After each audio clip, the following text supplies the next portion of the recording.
Hey guys, tonight we wander into the dimly lit corners of medieval Europe, where the air smells like boiling herbs, sulphur, and a little bit of desperation. You're standing in the cramped workspace of a 13th century apothecary shelves, are crammed with stoppered bottles, dried frogs, and bundles of mysterious roots. A fire crackles somewhere behind you, heating a bronze cauldron filled with something thick and bubbling, something vaguely green. Something you really hope isn't part of the cure you came for. This is the world where alchemy first took hold in Europe. It's not glamorous, not mystical in the way fantasy movies would have you believe. It's messy, it's smelly, and quite frankly, you probably won't survive this without a good pair of gloves and a stronger immune system.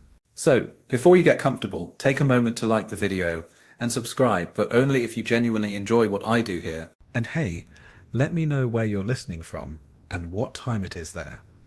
I love seeing how far this sleepy caravan stretches. Now dim the lights, maybe turn on a fan for that soft background hum, and let's ease into tonight's journey together. You pick up a stained glass vial, labelled in crooked Latin, and wonder what compelled anyone to drink this stuff. Well, back then, science as we know it didn't exist. Not really. In the early Middle Ages, alchemy was not yet the secretive candlelit pursuit of immortality and gold we imagine. It started more mundanely, born from Roman recipes, herbal medicine, and a good dose of ancient guesswork. You find yourself in Alexandria in spirit, watching scribes pore over texts by Dioscorides and Galen, blending medical theory with mystical philosophy. The collapse of the Western Roman Empire had left a vacuum, and knowledge didn't exactly disappear, it just got creatively reinterpreted. By the time this patchwork of herbal remedies and spiritual metaphor reached medieval Europe again, it was something entirely different. Imagine trying to understand the human body using metaphors about the four elements: earth, water, fire, and air. That's your starting point. You've got the humours too: blood, phlegm, black bile, and yellow bile, which sound more like the contents of your stomach after a dodgy street kebab than a diagnostic tool. Alchemy slipped into this strange soup of early medicine and theology, like an uninvited but fascinating guest. In these early days, the term alchemy wasn't even standardized. In fact, historians still argue whether medieval scholars really saw it as a science or more of a spiritual transformation. Was the goal always to make gold, or to purify the soul through metaphor? Or, more likely, was it both and neither, depending on which scroll you read and how recently the translator had sneezed on it? You listen as a friar in a robe smeared with chalk and ash explains solemnly how calcining lead will purify it, and by extension himself. He's earnest. He believes this.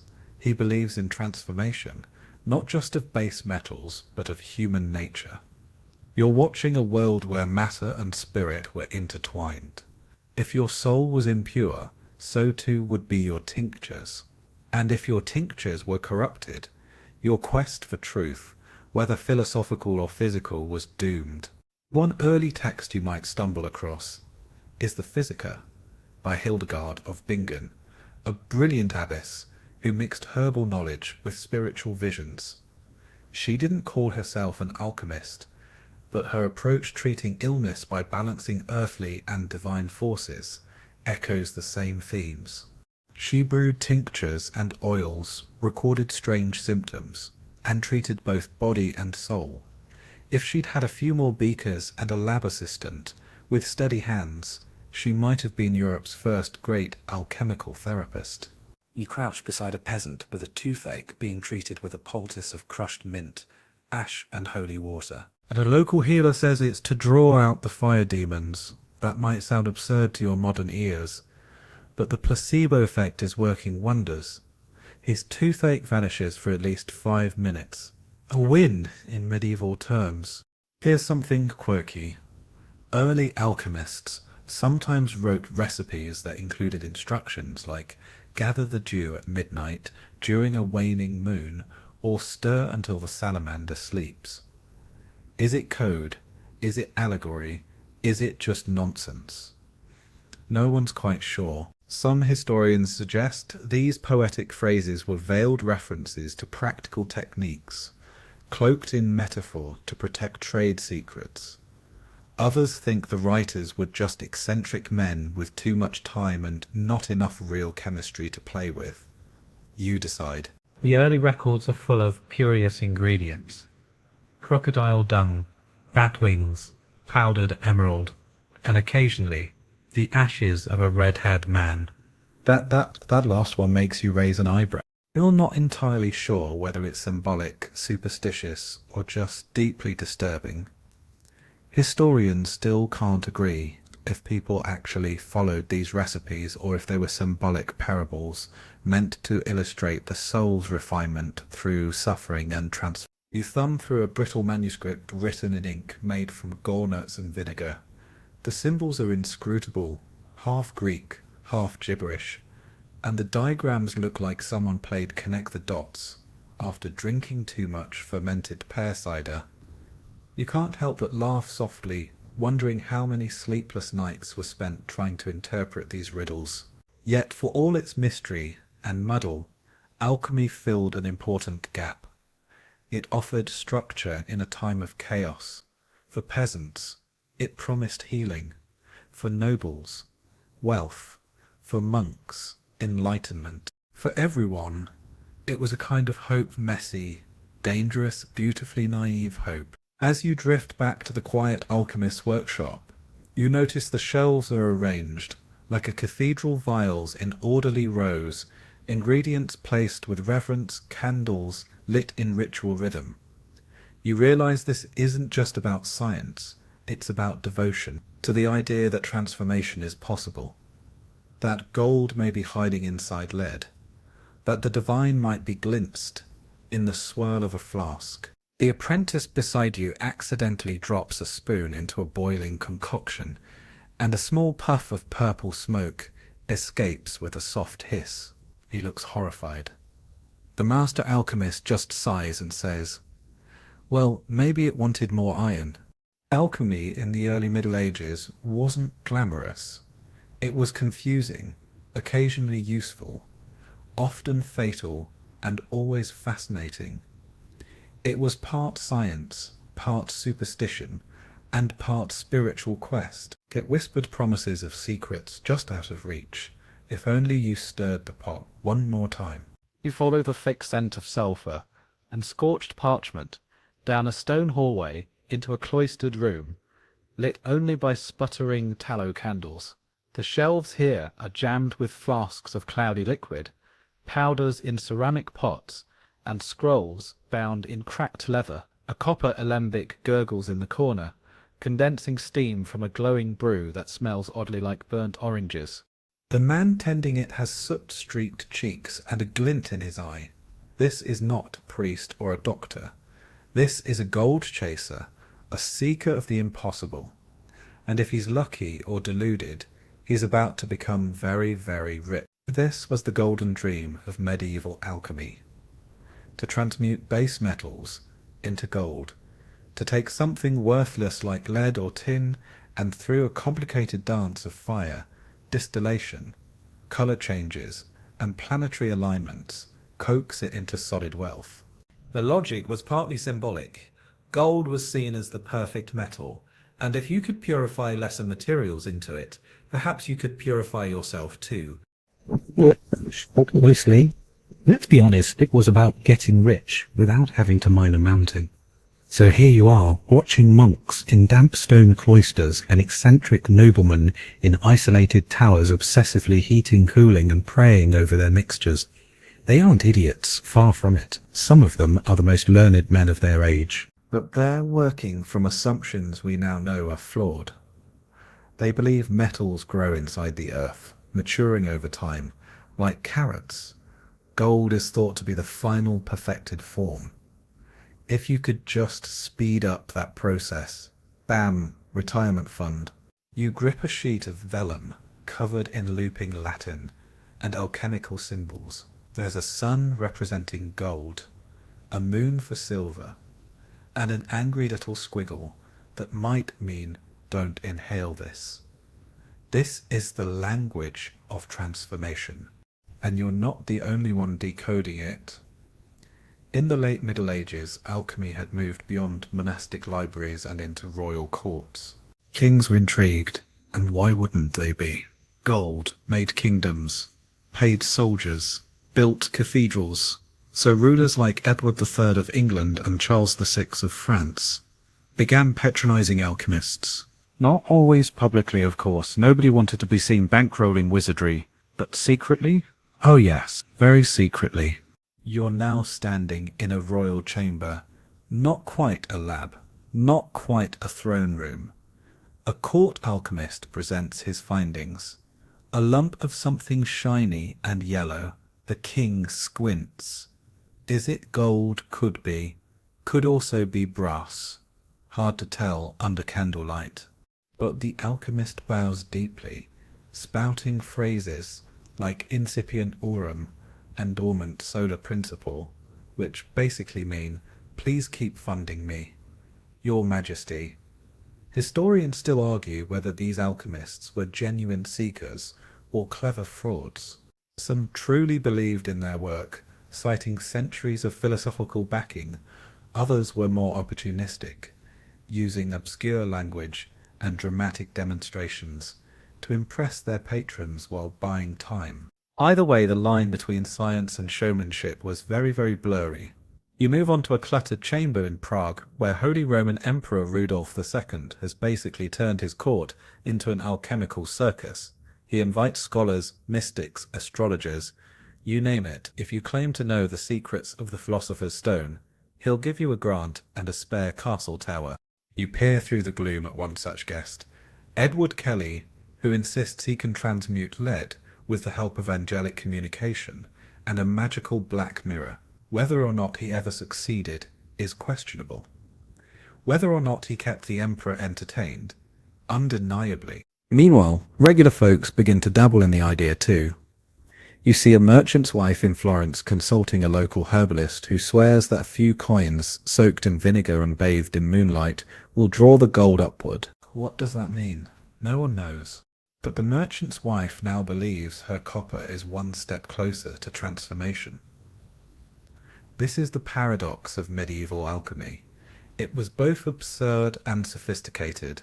On one hand, it relied on superstition, obscure ingredients and fantastical claims. On the other hand, it demanded precision, observation, and experimentation skills that would eventually shape modern science. In chasing gold, alchemists also discovered acids, invented new glassware, and developed techniques like distillation and sublimation. The results didn't always sparkle, but the methods stuck around. Now look at your hands. They're stained with soot, your sleeves are singed, and your latest experiment just foamed over onto the floor. That's fine. According to the texts, that means it's working. You consult a faded recipe. Heat until the vapor becomes yellow, then allow it to rest 3 nights under the gaze of Saturn. Boil it until something happens, then hope for divine intervention. Let's talk about the glassware for a moment. You're surrounded by curiously shaped vessels, long-necked alembics, coiled condensers, bulbous flasks. These were not only tools of the trade, but symbols of the alchemist's status. The ability to create such fragile, precise instruments represented access to knowledge, wealth, and danger. Break one, and you didn't just ruin your experiment. You may have released poison, destroyed weeks of work, or accidentally summoned your neighbor's wrath by stinking up the whole village again. Alchemy's growing reputation eventually caught the church's attention, not always in a good way. While some alchemists framed their work as a spiritual journey, others were accused of meddling in dark forces. The promise of gold without labor, wealth without virtue, that raised eyebrows. You imagine a Dominican friar pacing sternly before an inquisitorial panel, scroll in hand, explaining how mercury yearns to become gold. That kind of poetic language can get you in trouble fast. But the church didn't ban alchemy outright. It just tried to contain it. Alchemists who positioned themselves as seekers of divine truth, trying to purify matter as an echo of God's perfection, were often spared. Those who promised gold on demand, well, let's just say some of them disappeared rather quickly. And yet the dream persisted.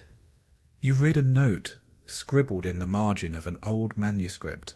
Success is near. The metal changes with each moon. My patron grows impatient. It's a mix of hope and dread, perhaps the essence of alchemy itself. The belief that something extraordinary is just around the corner. If only you try one more formula, one more adjustment, one more sleepless night with the fire crackling low. As you leave the makeshift lab, your eyes catch a single flask glowing faintly. It hasn't turned into gold, but its colour is unlike anything you've ever seen. Deep violet, shifting under the candlelight. Beautiful, useless, and oddly perfect. Like much of alchemy, you pull your hood tighter as you step into the cold damp of a small stone chamber, tucked beneath a monastery.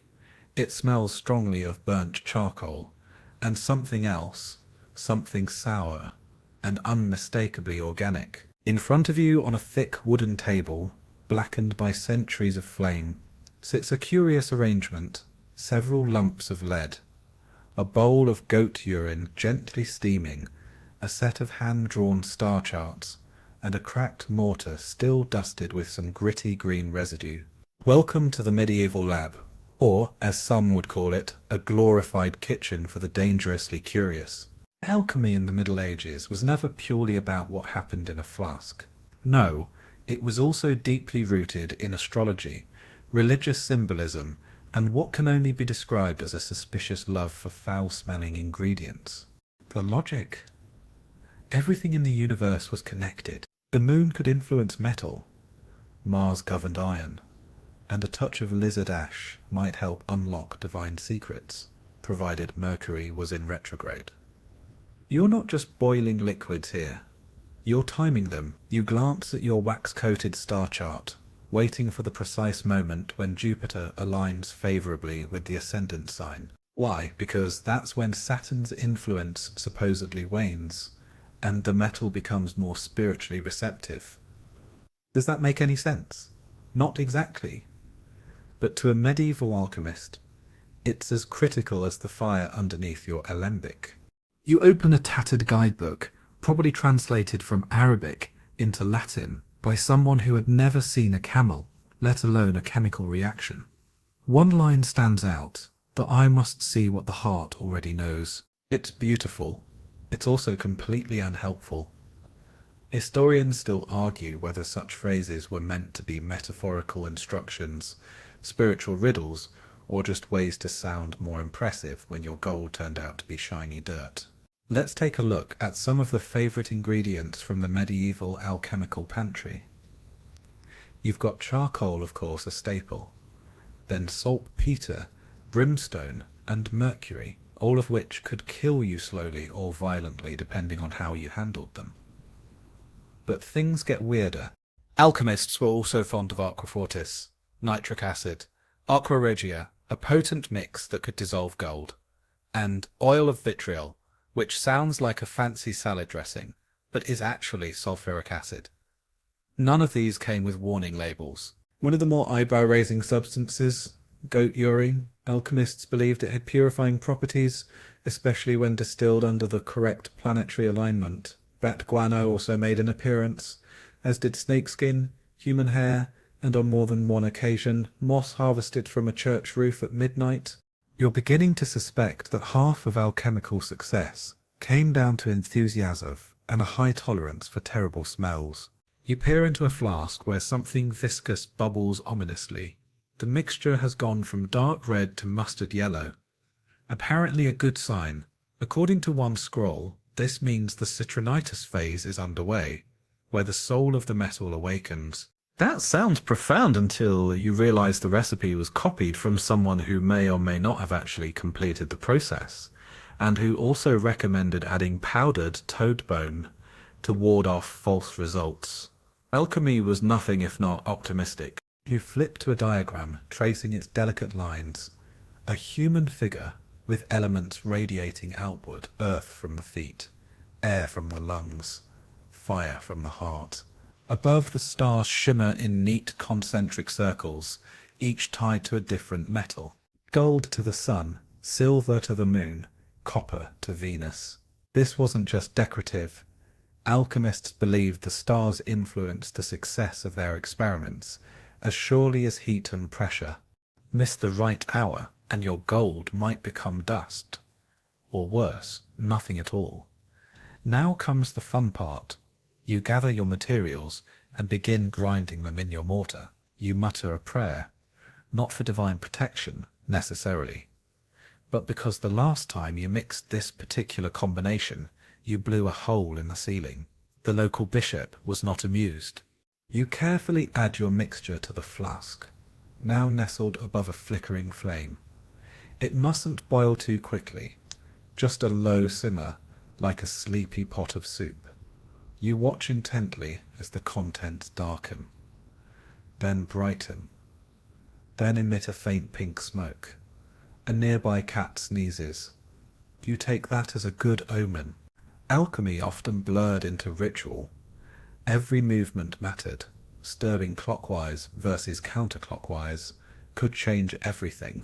The type of metal spoon, the order of ingredients, the prayers whispered between steps. Some scholars genuinely believed the alchemist's emotional state could influence the outcome. Were you angry, sad, hopeful? The metal would reflect you, a literal mirror of your soul. And yet, for all its mysticism, alchemy led to very real innovations. While trying to refine base metals, alchemists discovered distillation techniques still used today in everything from medicine to perfume. The process of sublimation, where a solid becomes a gas without passing through liquid, was first documented by these fire-obsessed tinkerers. Even the creation of early acids and alloys came not from military engineers or scholars, but from alchemists poking around with things they probably shouldn't have. You've reached the final step. The elixir is ready, or so you hope.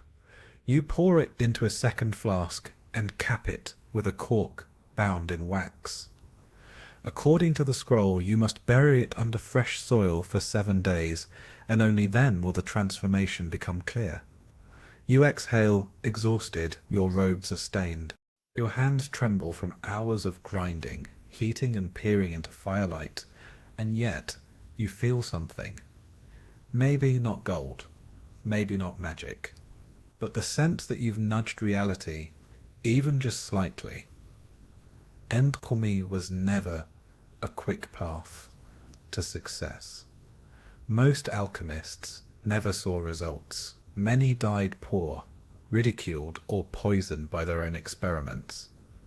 But they kept going because they believed in transformation, in patterns, in the possibility that the mundane could become extraordinary. Your tools clink gently as you clean them.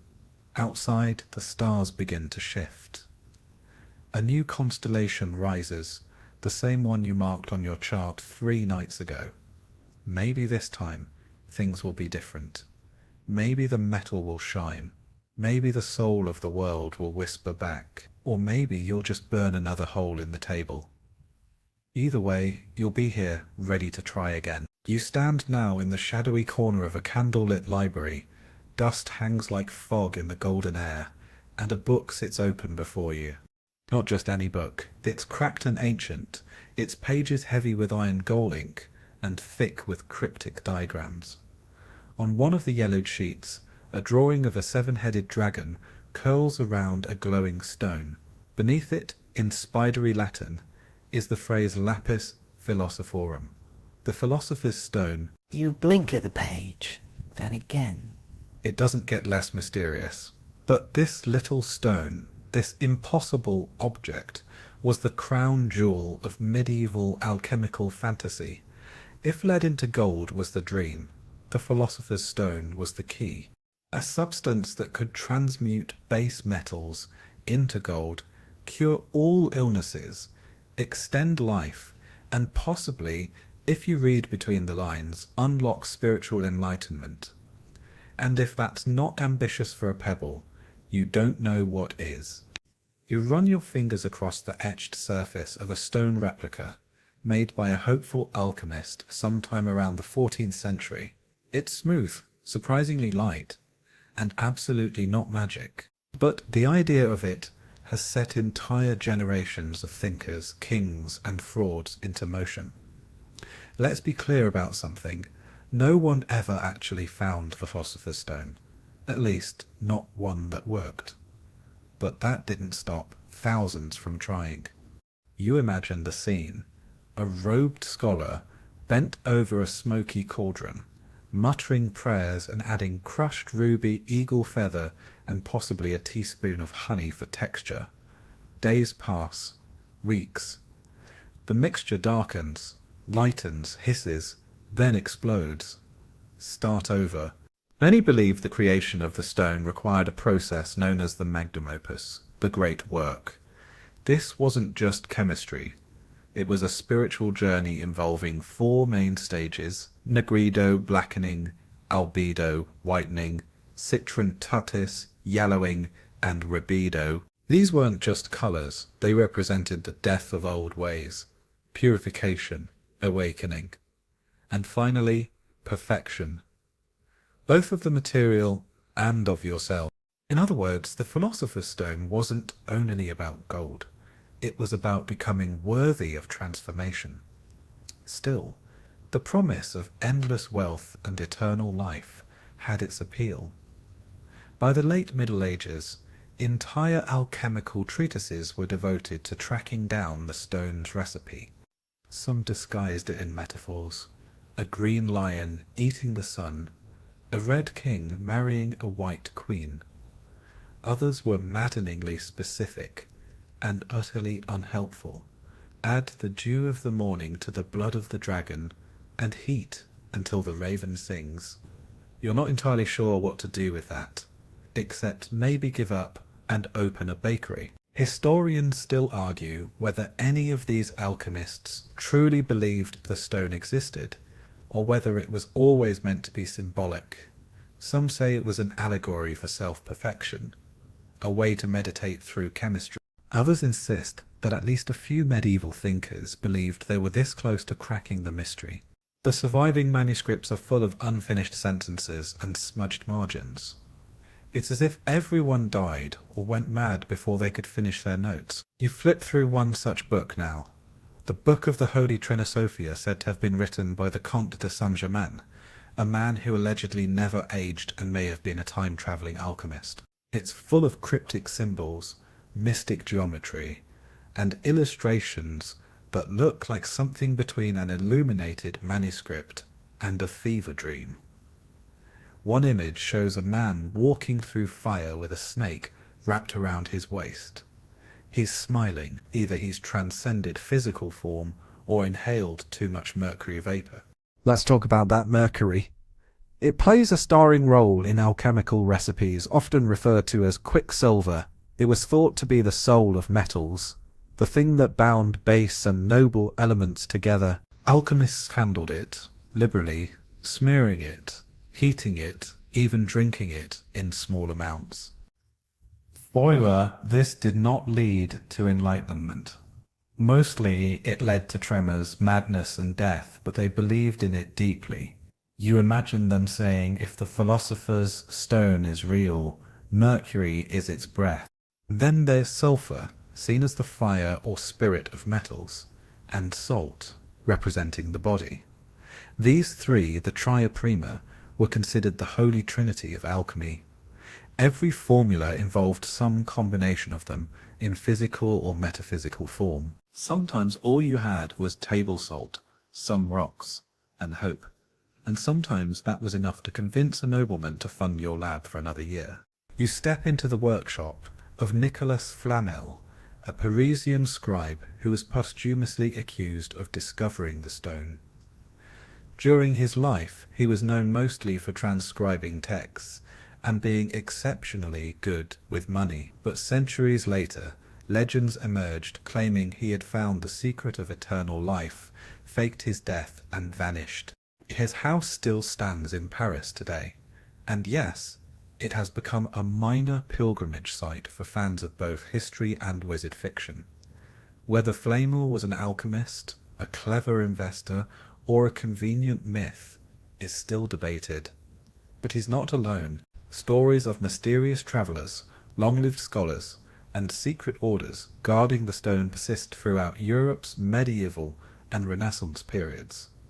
The idea just wouldn't die. And why should it? A rock that could make you rich, healthy, wise, and immortal.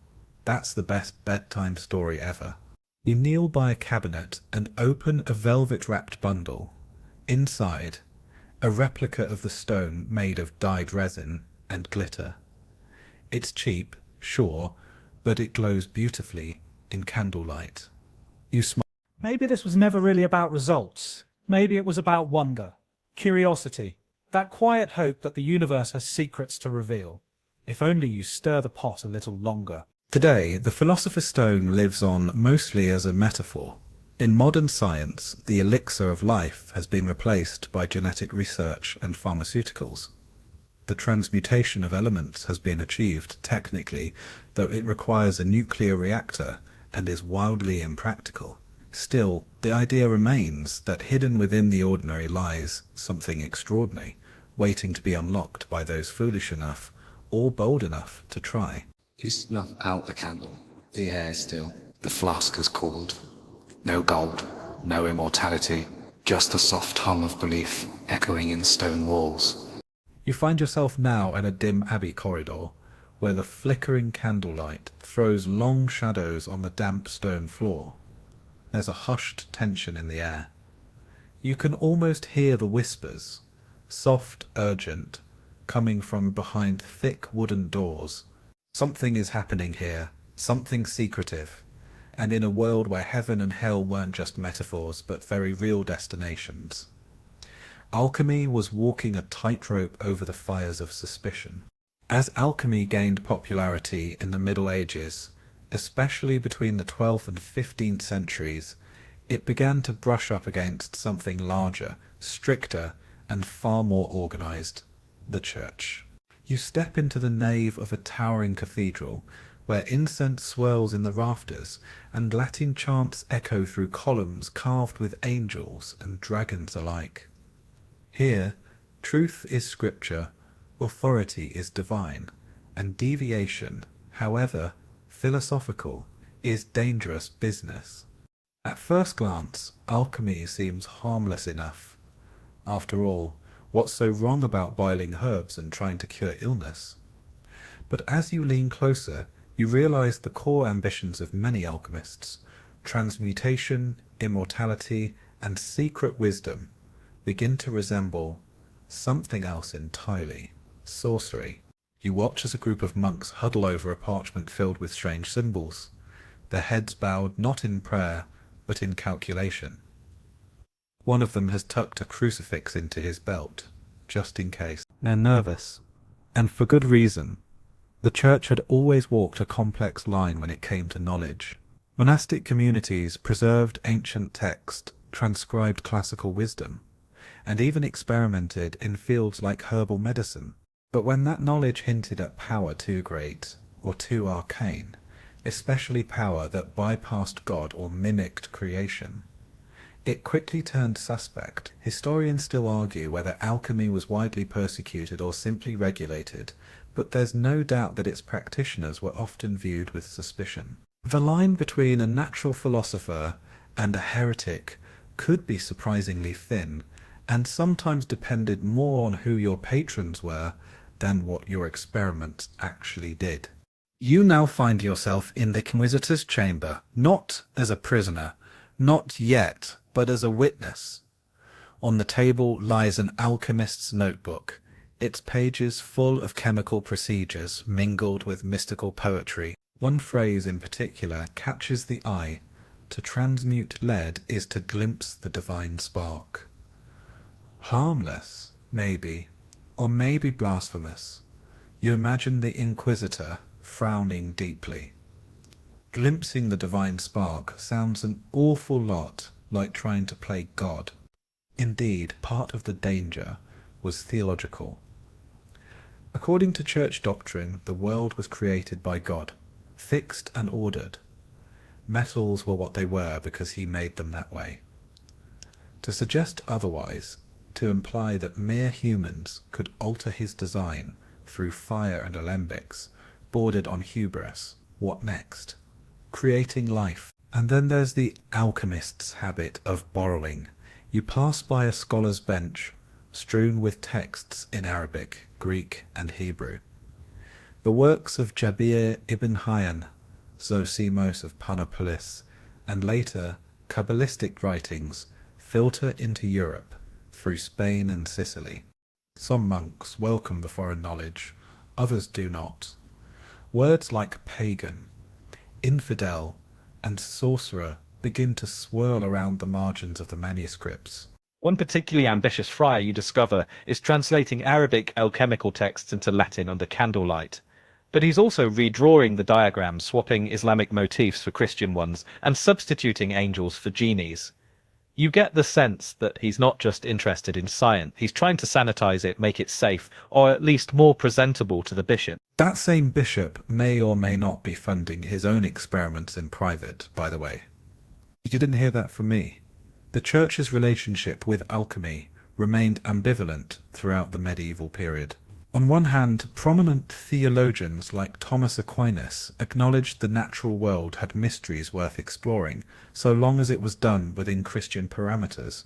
On the other hand, church councils and papal bulls occasionally cracked down on alchemists, especially those promising gold. In 1317, Pope John XXIII issued the bull Spondent quas non exhibent. They promise what they do not deliver, condemning fraudulent alchemists for swindling people out of their money. You walk through a bustling medieval town now, past a storefront with a crudely painted sign, a crucible, a star, and a pile of coins. Inside, a man in a red cap is selling a guaranteed tincture for turning copper into silver. You don't need a degree in theology to see this is less about divine knowledge and more about greed. You keep walking. But of course not all alchemists were hucksters. Some sincerely believed they were serving a divine purpose. Roger Bacon, the English friar, is a prime example. You find him scribbling furiously in the scriptorium, his robe stained with ink, and perhaps just a dash of sulphur. He argued that science and faith could complement one another, and that understanding nature was a form of worship. But even Bacon got into hot water now and then, especially when his work touched on optics, gunpowder, and other subjects the church wasn't quite ready for. You sit quietly in the back of a theological debate. One side argues that alchemy is a tool, dangerous, yes, but no more so than fire or medicine. The other side warns that too much knowledge can lead to pride, and pride to damnation. You nod off briefly, jolted awake when someone dramatically accuses someone else of tampering with the ladder to heaven. It's dramatic, yes, but also strangely accurate. Alchemy was often described in vertical terms, a rising of the spirit, a climbing of levels, a purification of self.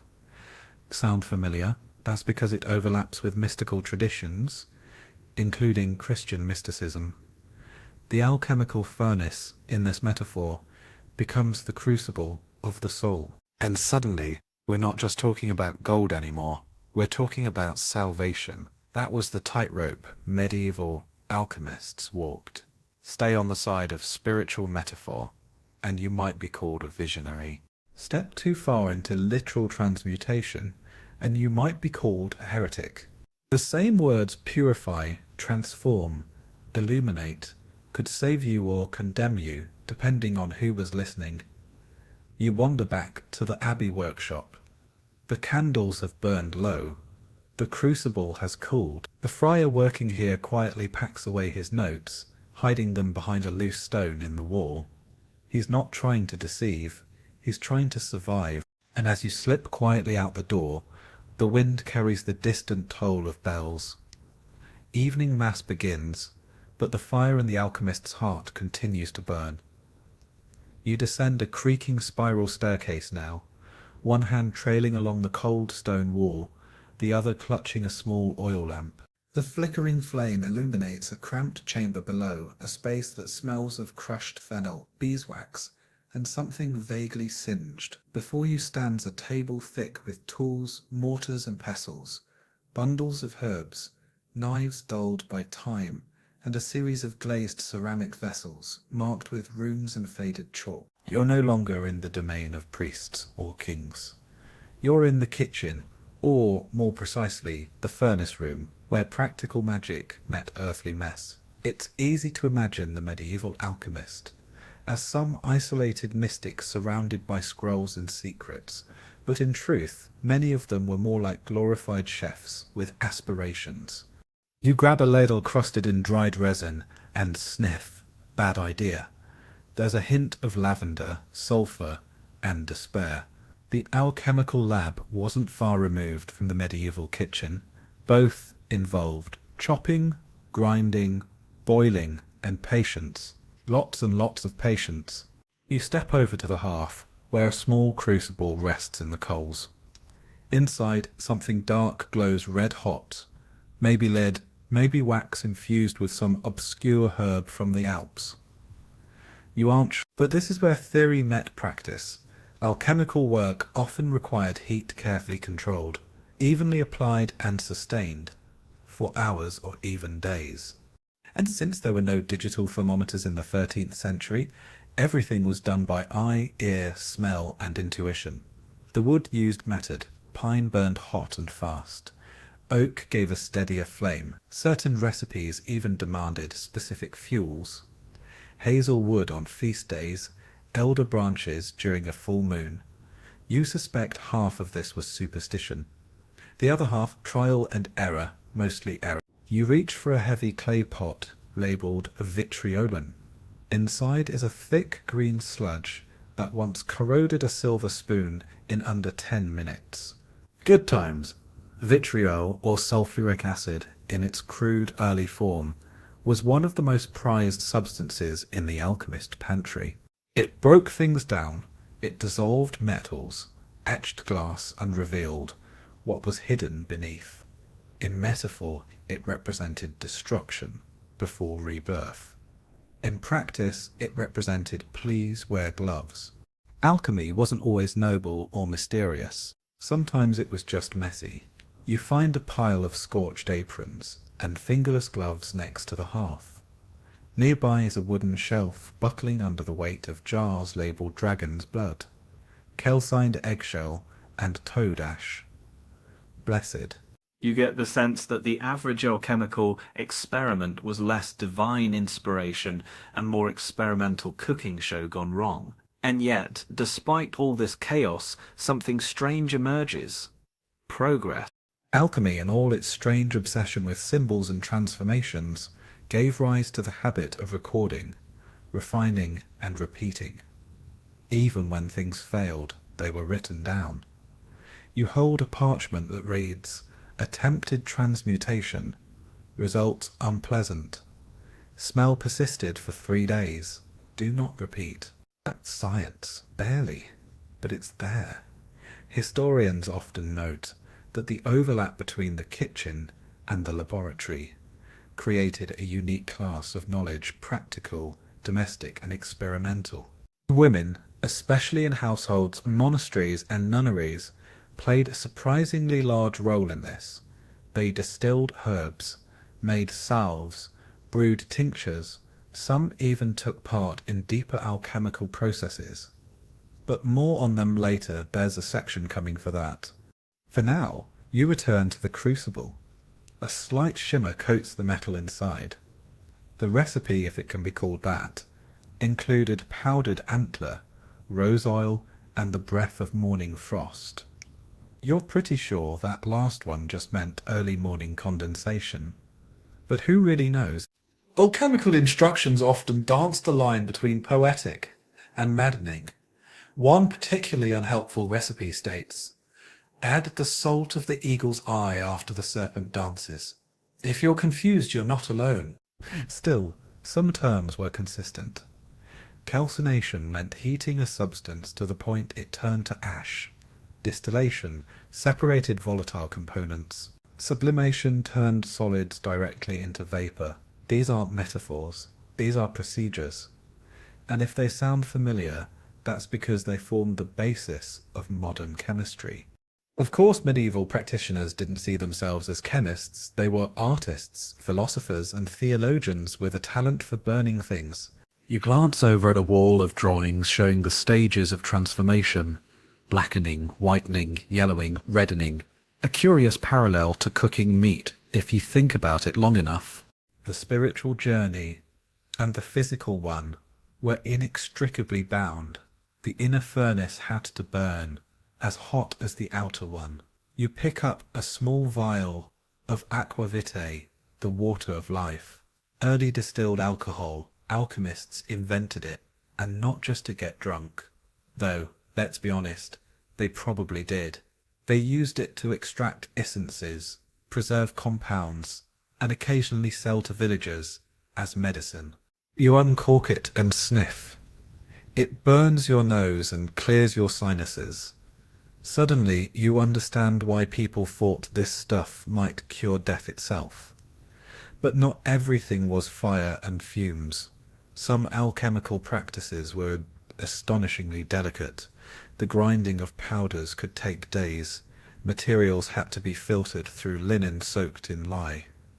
Some brews required constant stirring with a silver rod under moonlight. Patience wasn't just a virtue, it was the key ingredient, and unlike the kitchen, there was rarely a taste test. You peer out the tiny window, its glass distorted and bubbly, blown in the same furnaces used for your experiments. You remember that most alchemists made their own tools. Glass blowing, smelting, and even woodworking were necessary skills. There were no lab supply catalogues in 3047. You needed to improvise. A broken cup might become a condenser. A baby goat's bladder? A decent balloon for gas collection. Seriously. One quirky fact you discover as you wipe soot from your forehead. Alchemists believed the human body could itself be used as an instrument of measurement. The warmth of the hand, the sensitivity of the tongue, the pulse of the wrist, all were gauges of transformation. You, quite literally, became part of the experiment. Now, with the fire dying down and your concoction slowly cooling, you take a step back. The air is thick with smoke and the earthy scent of crushed plants. You're tired, you're filthy, and you're not at all certain what you've just created. It might be soap, it might be poison, it might just be sludge, but it's yours. A small mark on the long path of transformation. And tomorrow, you'll try again. A new mixture, a new alignment of stars, a new trick with goose feathers. Because something inside you still believes that one day, with the right touch, you'll unlock the secret, not just of gold, but of everything. You wake with a jolt as a pungent cloud of something equal parts clove, vinegar, and boiled fish wafts into your nostrils. Someone just uncorked a bottle labeled elixir for fevers and bad dreams. You rub your eyes and glance around. No, you're not in a dream. You're seated on a three-legged stool in a small stone chamber, halfway between a medieval clinic and a potion shop. Dried herbs dangle overhead, a rack of glass vials, each filled with liquid of wildly questionable colour, clink softly as the breeze from a cracked window stirs them. Welcome to the place where alchemy met medicine, and where the line between healing and harming was as blurry as the labels on those vials. The medieval alchemist fancied himself a healer as much as a philosopher. And in an era when licensed physicians were rare, expensive, and not particularly reliable, alchemists stepped into the void. Watch now as a man with singed eyebrows and ink-stained fingers prepares a mixture for a local merchant's cough. The ingredients? Honey, vinegar, crushed pearls, and a tiny pinch of mercury.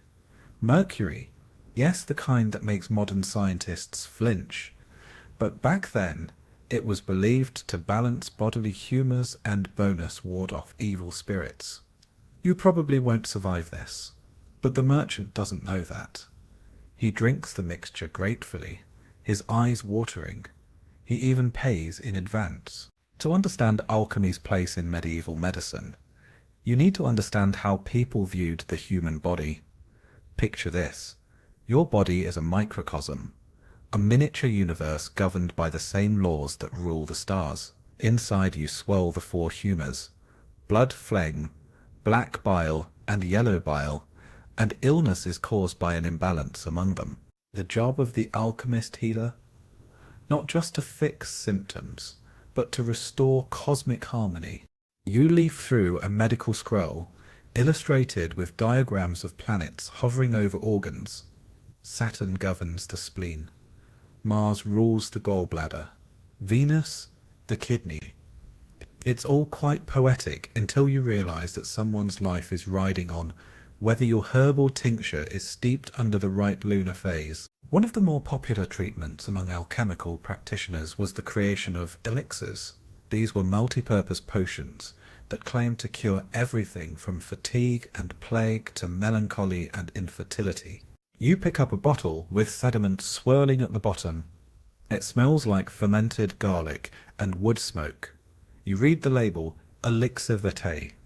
Supposedly, a drop per day could prolong life indefinitely. Some claim that, properly made, the elixir of life was indistinguishable from the philosopher's stone in liquid form. But creating an elixir wasn't easy. Recipes were often absurdly complex, sometimes involving weeks of distillation, exposure to sunlight and moonlight, and ingredients like powdered emerald or eagle tears. You squint at a note scribbled in the margin of a manuscript, add essence of rose thrice blessed by monks. Stir with silver blade while chanting. Is it ritual? Is it science? Honestly, at this point, you're not sure anymore. You turn your attention now to one of the more notorious alchemical treatments, the use of antimony. This silvery metalloid was hailed as a cure-all by some, and a death sentence by others. Alchemists believed it could purify the body by provoking violent purges, so they used it in pills, powders, even wines. The theory was simple: what doesn't kill you might make you holy. One poor patient reportedly vomited for 2 days, then declared himself cleansed. He died shortly after. Historians still argue whether these practitioners genuinely believed in the healing powers of such substances, or whether desperation simply made them reckless. Some experiments yielded real results. Early antiseptics, painkillers, and anti-seizure agents owe their origins to alchemical medicine, but many more were based on hopeful guesswork and terrible consequences. And yet, people kept coming. Why? Because there were no better options. Leeching, bleeding, and cold water immersion were the standard practices of the medical establishment. So when a travelling alchemist came through town offering sun distillate oil for joint pain or tincture of gold for melancholy, people listened, they watched, they paid. Sometimes they even got better, though that may have had more to do with the alcohol content than the alchemy. You take a moment now to study the tools of the trade: copper alembics for distilling, glass retorts for boiling, and long-handled tongs for when things went a little unstable. Some alchemists even invented their own medical tools: tubing systems for enemas, inhalation devices for smoke therapy, even rudimentary syringes made of bone and bladder. None of this sounds comforting, and most of it wasn't, but it laid the groundwork for later, more refined techniques. You glance through the open door and spot an apothecary cart rattling down the cobbled street. Hanging from it are tiny bells and baskets filled with dried herbs. The woman guiding the cart calls out remedies like a market vendor: chamomile for sleeplessness, basil for swelling, spirit of salt for fevers. Spirit of salt, by the way, is hydrochloric acid, hopefully heavily diluted. Some alchemists genuinely improved people's lives. They studied how certain herbs affected wounds. They tested water sources. They experimented with preserving food and treating burns. You visit a monastery infirmary now, where a friar tends to an injured stonemason. The poultice smells of honey and marigold.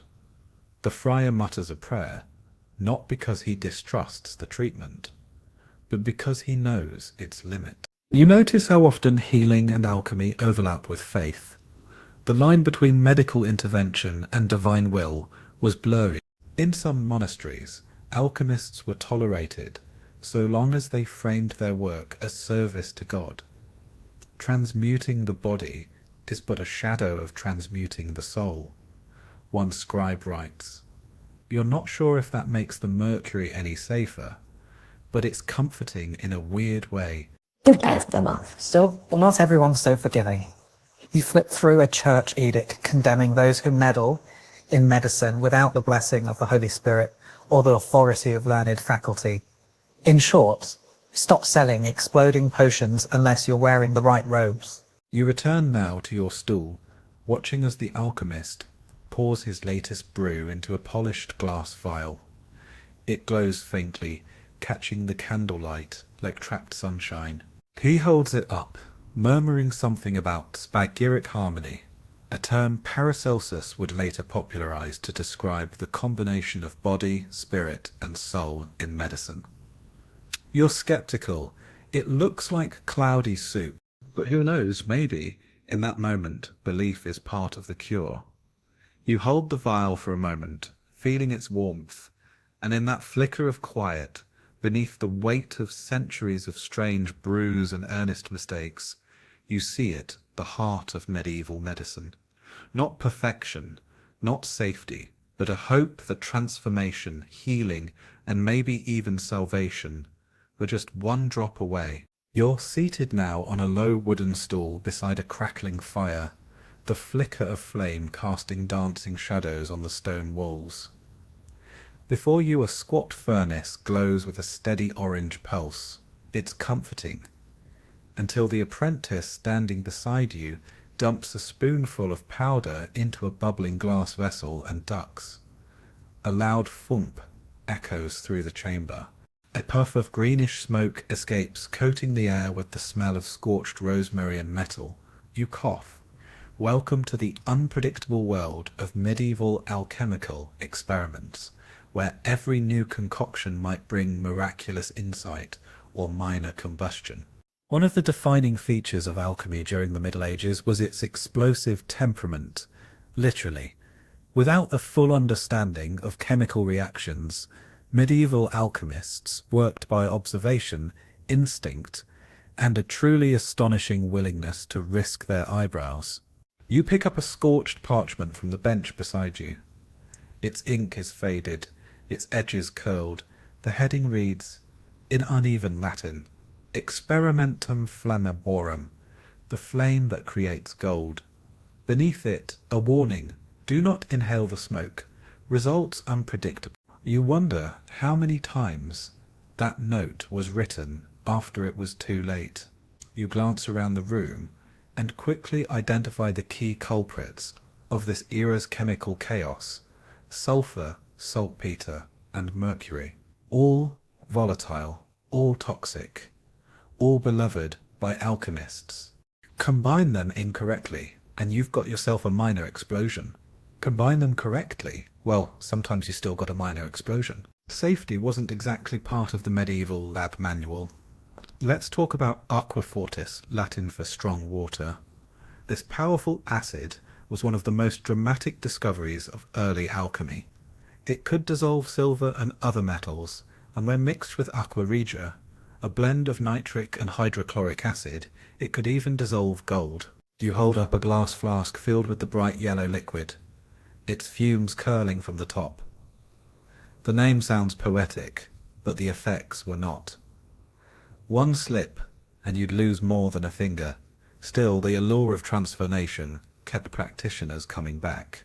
Many believe the reaction itself, the bubbling, the colour change, the hiss of escaping gas, was part of the purification process, both physical and spiritual. You witness now a red-robed alchemist muttering a prayer as he pours oil of vitriol over a lump of lead. A thick plume of steam rises. He inhales it with the intensity of someone who believes the divine might be riding the fumes. There were, of course, consequences. You browse a record from a town near Cologne in the 14th century. Local fire blamed on alchemist's room. No injuries. Chicken still missing. A few years later, another entry: roof collapse after explosion during the mercury transformation ritual. Council requests alchemists move work outside city walls. That's right. Many towns actually banned alchemists from setting up labs inside the city limits. You can't blame them. Nobody wants to explain to the bishop why the bell tower now smells like boiled garlic and brimstone. Even in royal courts, experiments had mixed reputations. In 1380, King Charles VI of France reportedly funded an alchemist who claimed he could produce gold via powdered fire. The lab was built. The powder was tested. The ceiling was lost. The gold, however, remained elusive. Historians still argue whether such catastrophic failures discredited alchemy or only added to its mystique. Some say that unpredictability gave it a magical aura, proof that the universe was hiding something, only revealed to the worthy. Others argue it was simply the result of trial and error chemistry being practiced without understanding chemical bonds, oxidation or pressure buildup, and sometimes the explosions were even intended. Symbolic destruction, after all, was a central theme of alchemical transformation. You study a well-preserved alchemical manual now. Next to detailed drawings of distillation towers and cooling spirals is a curious note. If the mixture smokes purple and sings, the reaction is too strong. Begin again. Another page advises a loud bang at sunrise is a sign of success or error. Observe the color of the smoke. You begin to see how medieval chemistry involved as much poetic interpretation as it did science. Still, not everything was an accident. Alchemists refined real techniques for isolating compounds. You watch now as a woman in a linen apron pours a cloudy mixture into a complex network of glass tubing. The liquid moves slowly, condensing at the far end into a pure, colorless stream. This is distillation, and it changed everything, from medicine to alcohol production. Even if her original goal was to create the elixir of eternal beauty, she's accidentally invented the base method for making perfume. There's a particular fascination with color changes in alchemical work. You remember from an earlier scroll, blackening, whitening, yellowing, and reddening, the 4 key stages of the magnum opus, the great work. Alchemists studied these transitions obsessively. You find a set of ceramic tiles marked with various hues: ash grey, ivory white, dull ochre, vibrant red, each labelled with a different name: rising sun, blood of the phoenix, laughter of Mars. Whether metaphor or madness, you aren't sure. You examine a final experiment in progress. A tall glass retort sits inside a clay furnace. Inside, a metallic liquid swirls slowly. Perhaps mercury, though no one here is exactly certain. The apprentice adjusts the fire. A low hum builds. The alchemist closes his eyes, waiting, and then, with a quiet pop, a plume of silver vapor streams upward, illuminating the chamber like moonlight. Everyone exhales. No one died. That's a good result. Of course, not every explosion was physical. Sometimes it was philosophical. Alchemists recorded moments of inspiration, those fleeting glimpses of truth that arrived after sleepless nights and chemical stumbles. You flip through a diary where one entry reads, "Today I saw the soul of copper. It was green, like envy, but danced like joy." I think I'm close. And another, "The fire took my formula but gave me peace." The answer is not in the flask, but in the waiting. Quirky? Definitely. Enlightening? Maybe. But it's this blend of danger, wonder, and obsessive hope that defined medieval alchemical experimentation. Each bang, each shimmer, each half-successful reaction moved humanity a little closer to understanding the world, even if it occasionally set the curtains on fire in the process. You brush ash from your tunic and look back at the furnace. The coals are dying down, the last flask removed, its contents now cooling on a windowsill. You survived another session. No eyebrows lost, no roof caved in, just the quiet ticking of the cooling vessels, and the knowledge that even the loudest failures whispered some secret. And somewhere in the back of your mind, a thought lingers. Maybe next time it will be gold. You stand now at the edge of a candlelit scriptorium, surrounded by scrolls and bound books with cracked leather spines and foreign titles. On the long oak table before you lies an open volume with a peculiar map, not of terrain or constellations, but of symbols. Crescent moons, seven-pointed stars, upside-down snakes, and double-headed birds. It's as if someone tried to describe the universe through riddles and doodles, and in a way that's exactly what happened. Tonight, you're tracing the story of how alchemy didn't originate in Europe, but arrived through the sands of time and across the cultural bridges between East and West, before bubbling flasks and dusty monasteries. Before parchment soaked in vinegar ink, alchemy had already thrived in a much older and arguably more refined form.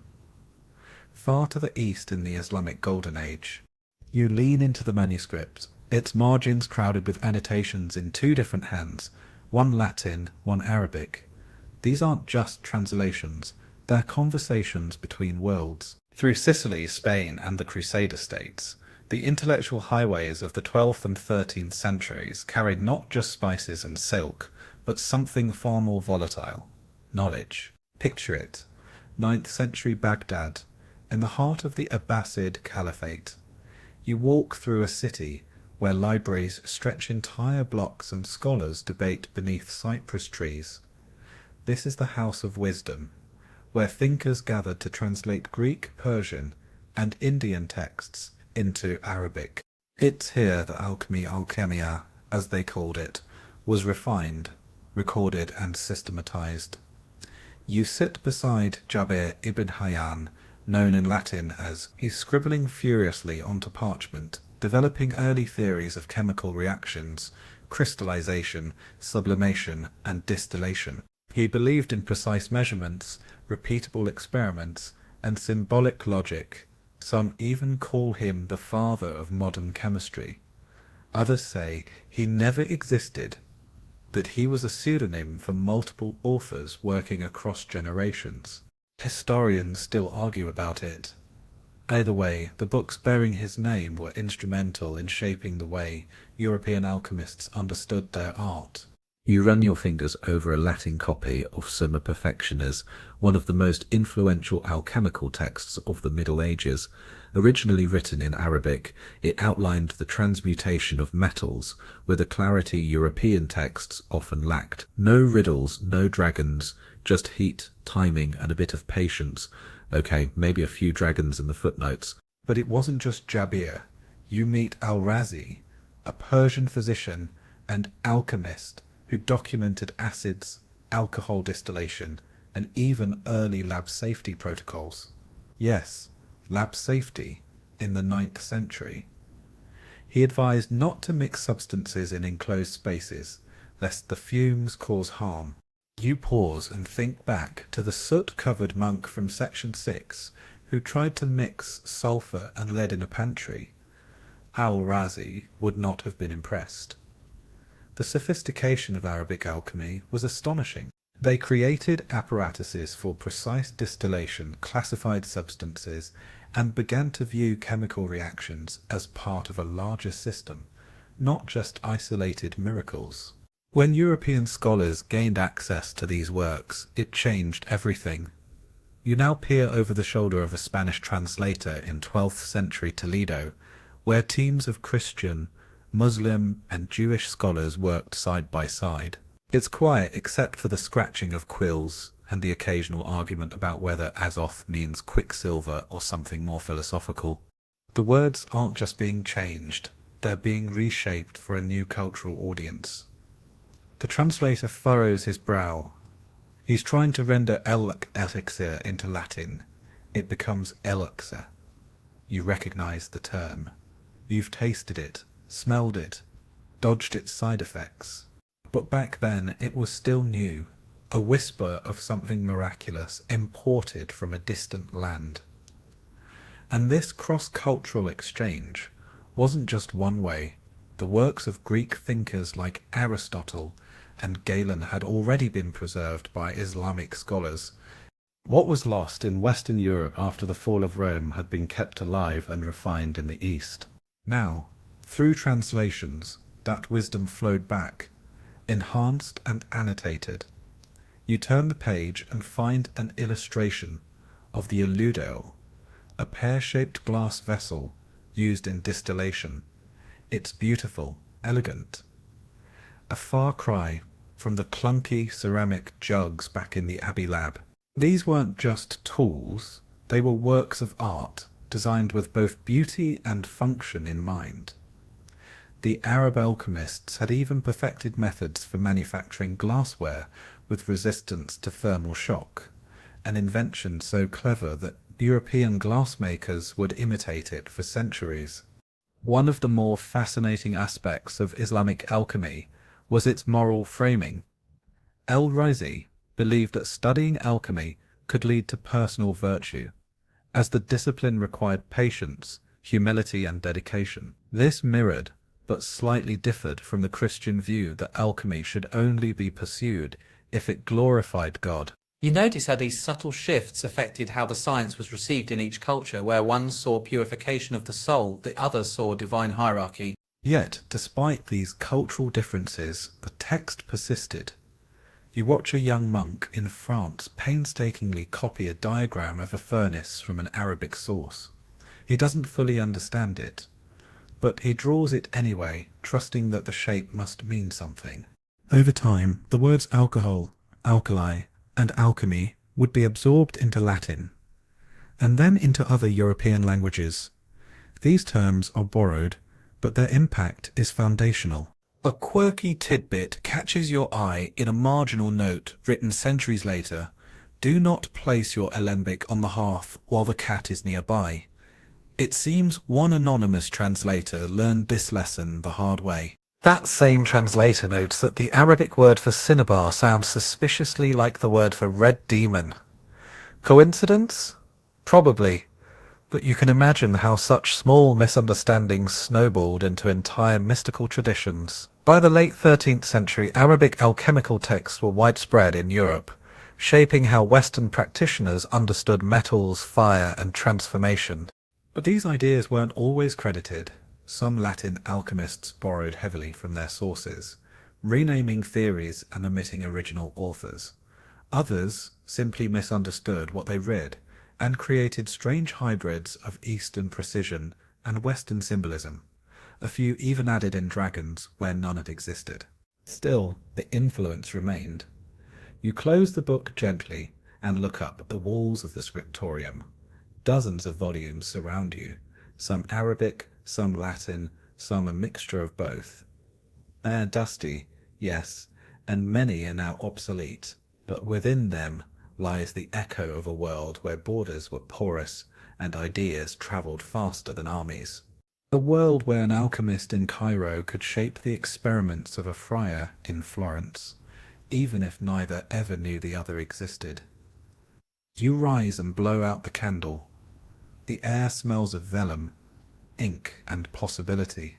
Through the narrow window, you see stars above, stars that once guided caravans across deserts, and now guide scholars across pages. And maybe, just maybe, the answer you've been chasing all along is not buried in the gold or the elixir, but in the connection between curious minds, stretched across centuries and languages, all reaching for the same truth. You're standing now in a grand hall, draped in crimson tapestries, and bathed in the soft glow of torchlight.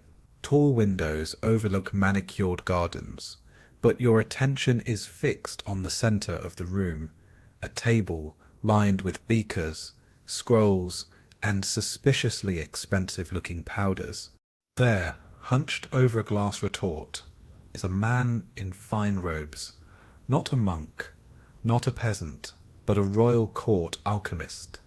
Around him loiter courtiers, clerks, and one very skeptical-looking noblewoman, sipping spiced wine. Alchemy had gone respectable, sort of. By the late Middle Ages, the kings and queens of Europe had begun to dabble in the alchemical arts. Or rather, they had begun to hire those who claimed they could. You follow a velvet-robed advisor through the corridors of power, past tapestries of mythical beasts and gilded saints, into rooms where whispered secrets and glowing tinctures promised wealth, health, and even eternal rule.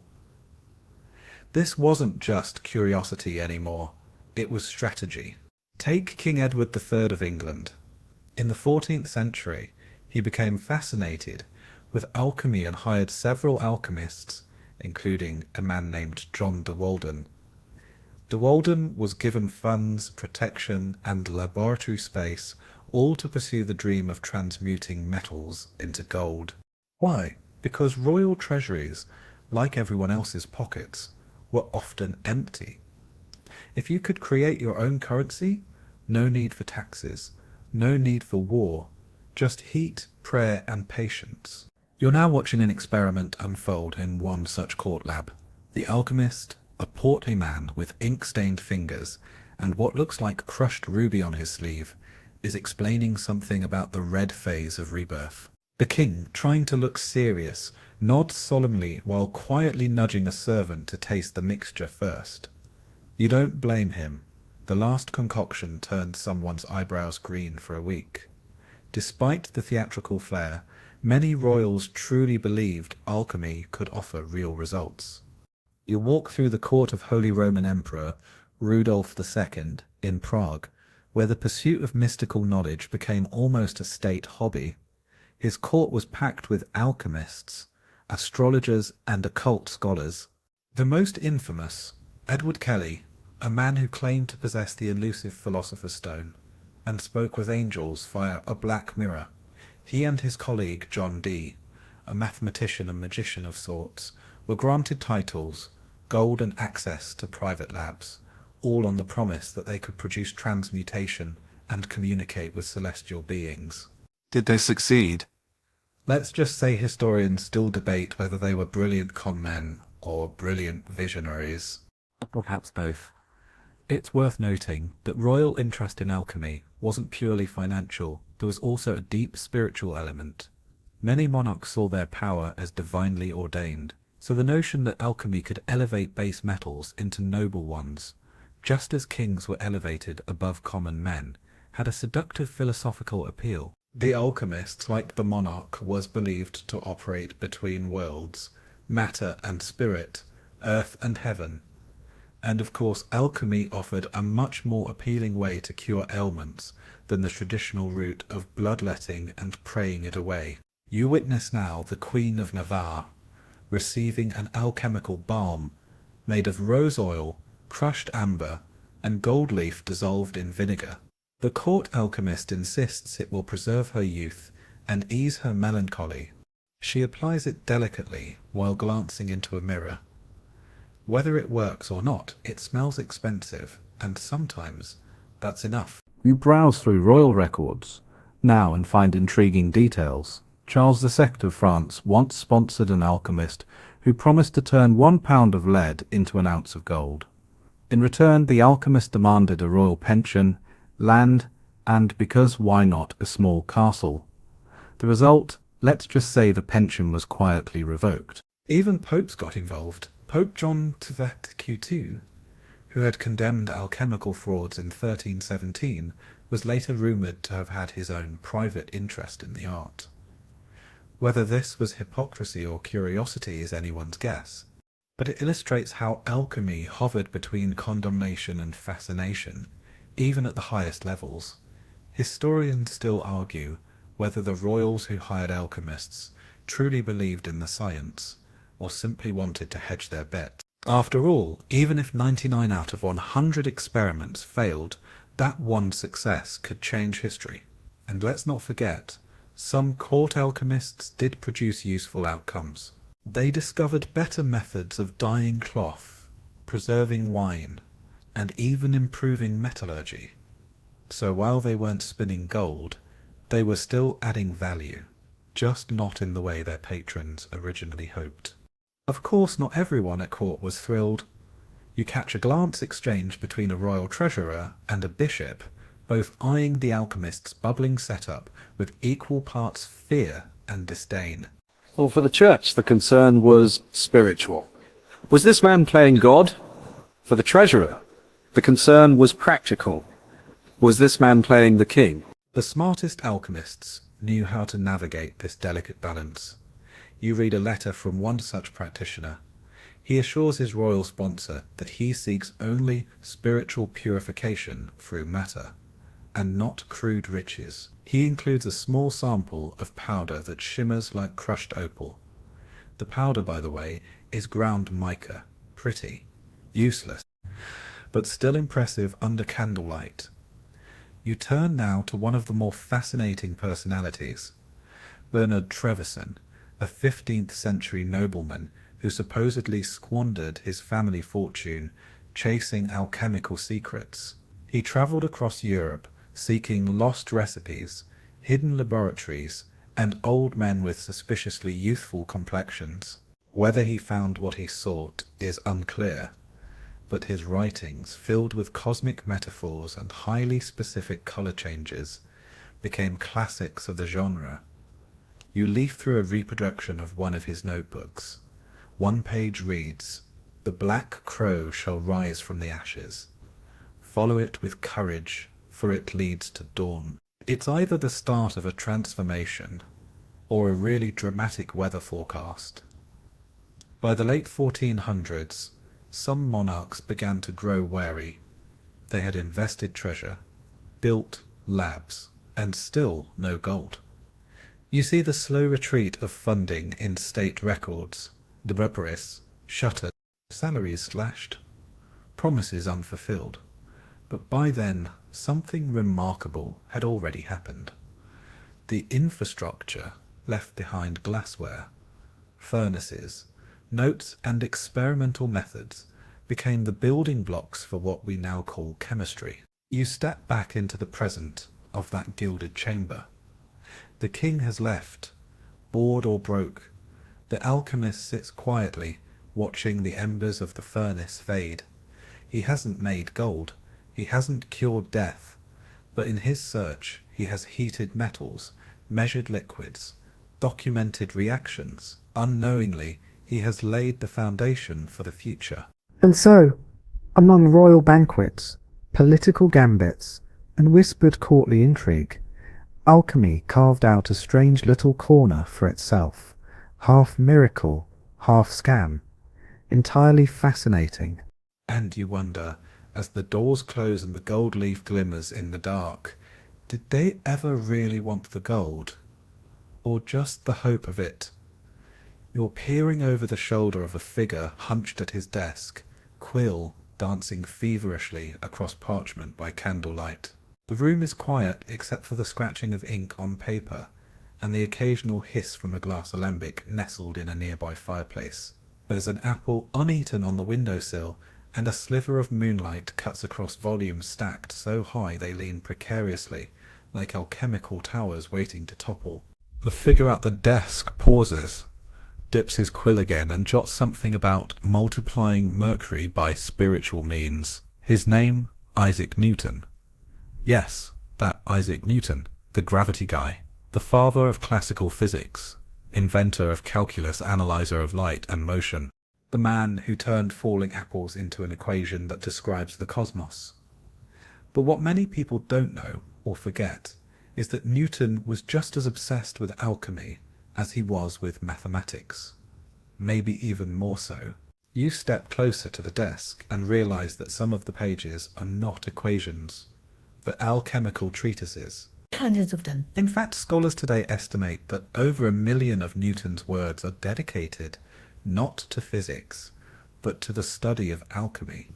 It's a quiet little secret history, how one of the world's greatest scientists was also elbow deep in the mysterious, murky world of transformation, philosopher's stones, and volatile tinctures. You pick up one of his notebooks. It's dense with symbols, crescents, tridents, zodiac glyphs, and obscure shorthand. Newton invented himself. The writing veers between Latin and English, sometimes within the same sentence. You squint, it reads, "The green lion devours the sun. This is the dissolution of body into spirit." Well then, to be fair, Newton wasn't alone. In the 17th century, the boundaries between science, philosophy, and mysticism were much blurrier than they are today. The idea of studying the natural world through experimentation, what we now call the scientific method, was still new. So for someone like Newton, alchemy wasn't a fringe interest. It was a pathway to understanding the universe's deepest truths.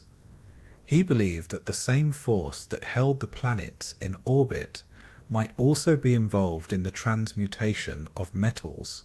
You lean over his shoulder again and see a scribbled diagram showing planetary alignments overlaid with metallic symbols. Mercury equals Quicksilver, Saturn is lead. The sun, of course, represents gold. He's trying to draw connections, not just metaphorical ones, but literal, chemical, divine. And here's the kicker. Newton wasn't just reading about alchemy, he was doing it. You open another notebook filled with detailed instructions for building furnaces, purifying metals, and distilling oils. He experimented with antimony, saltpeter, lead, and all manner of volatile compounds. You can imagine him, robes rolled up, soot on his face, poking cautiously at a boiling flask, hoping this time something truly astonishing would emerge. One recipe reads like a dangerous cocktail. Mix vitriol of Venus with calcined Saturn. Distill thrice in the alembic of purification. Observe the red spirits rise. It sounds cryptic because it is. Newton deliberately coded his notes using aliases, abbreviations, and invented phrases. Historians still debate whether he was hiding his work from rivals or protecting readers from hazardous knowledge. Perhaps both.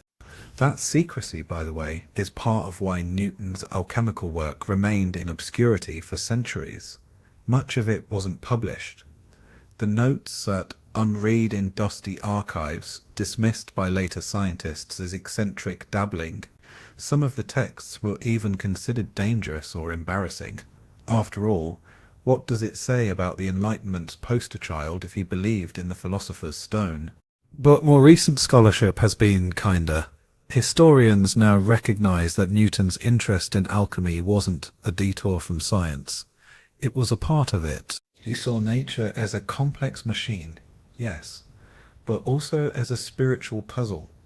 Matter had secrets. Fire could transform. Hidden in the structure of the cosmos was something sacred, waiting to be revealed. You sit back now and consider the paradox. Here's a man who invented calculus in his spare time, who decoded the behavior of light, who mathematically described the orbit of planets, and yet, in the quiet hours, he labored over medieval manuscripts filled with strange beasts and even stranger substances. Historians still argue whether he ever believed he succeeded in his alchemical pursuits. Some say he died frustrated. Others believe he discovered something too esoteric to explain. One quirky detail you'll enjoy. Newton was obsessed with a legendary alchemical manuscript called the Emerald Tablet. Attributed to Hermes Trismegistus, the text contains one of alchemy's most famous phrases, "as above, so below." Newton translated it himself. He saw in its lines not superstition but universal law, that what happens in the heavens mirrors what happens in the elements, the macrocosm and microcosm. You notice a second obsession scattered through his writings. Apocalyptic prophecy. Yes, really. Newton spent years trying to calculate the end of the world using biblical codes and alchemical logic. He believed history itself followed divine cycles, mirrored in the transformations of matter. You could almost say he saw gold as the final phase of creation, both physical and spiritual perfection. Back in his lab, the furnace glows faintly. The instruments are worn. Some of the jars are cracked. But the mind at work here burns brighter than anything else in the room. It's not about gold. Not really. It's about knowledge, power, purity. The idea that matter, if understood deeply enough, will yield its secrets, not through magic, but through relentless observation, repetition, and faith in hidden order. And you have to wonder, did the man who gave us the laws of motion ever see the laws of alchemy as equally real? Did he believe he was on the cusp of something truly transformational? Or was it always a private hope, flickering like a candle in a darkened lab? One final note you read, tucked into the back of a bound manuscript, says simply, "Truth is the offspring of silence and meditation." You let the words linger. Maybe the world isn't just governed by forces we can see and measure. Maybe, as Newton believed, there's a deeper resonance beneath the surface, one that bends metal, moves planets and touches the soul. You rise from the bench and glance once more at the notebooks. The ink is faded. The glassware. But the questions, the wild, hopeful, terrifying questions, still burn. And perhaps just like Newton, you'll never stop asking them. You step into a narrow chamber tucked between the cloisters of a medieval city's university. A single stained glass window filters multicolored light onto two figures mid-argument, one in a velvet robe, the other in coarse wool. On the table between them, a jar of mercury, a stack of anatomy diagrams, and a crucible still warm from the fire. Welcome to the tense, often absurdly theatrical world where medieval alchemists and physicians clashed, not just over treatments, but over truth itself. In one corner stood the physicians, trained in Galenic theory, armed with long Latin words, and largely shaped by university lectures and dusty texts. In the other, the alchemists, part tinker, part mystic, their knowledge drawn from experimentation, symbols, and more than a few cracked scrolls. You glance between them now, watching as the debate escalates. The physician gestures grandly toward a diagram of the four humours, while the alchemist counters with a colour wheel of elemental phases. Both claim to cure fevers. Neither can quite explain why people keep dying anyway. Historians still argue whether this tension was purely professional or rooted in deeper philosophical differences. Physicians believed in diagnosing through balance and humoral charts. Alchemists, meanwhile, saw disease as a corruption of matter, a chance to restore harmony through chemical transformation. It's not that one was right and the other wrong.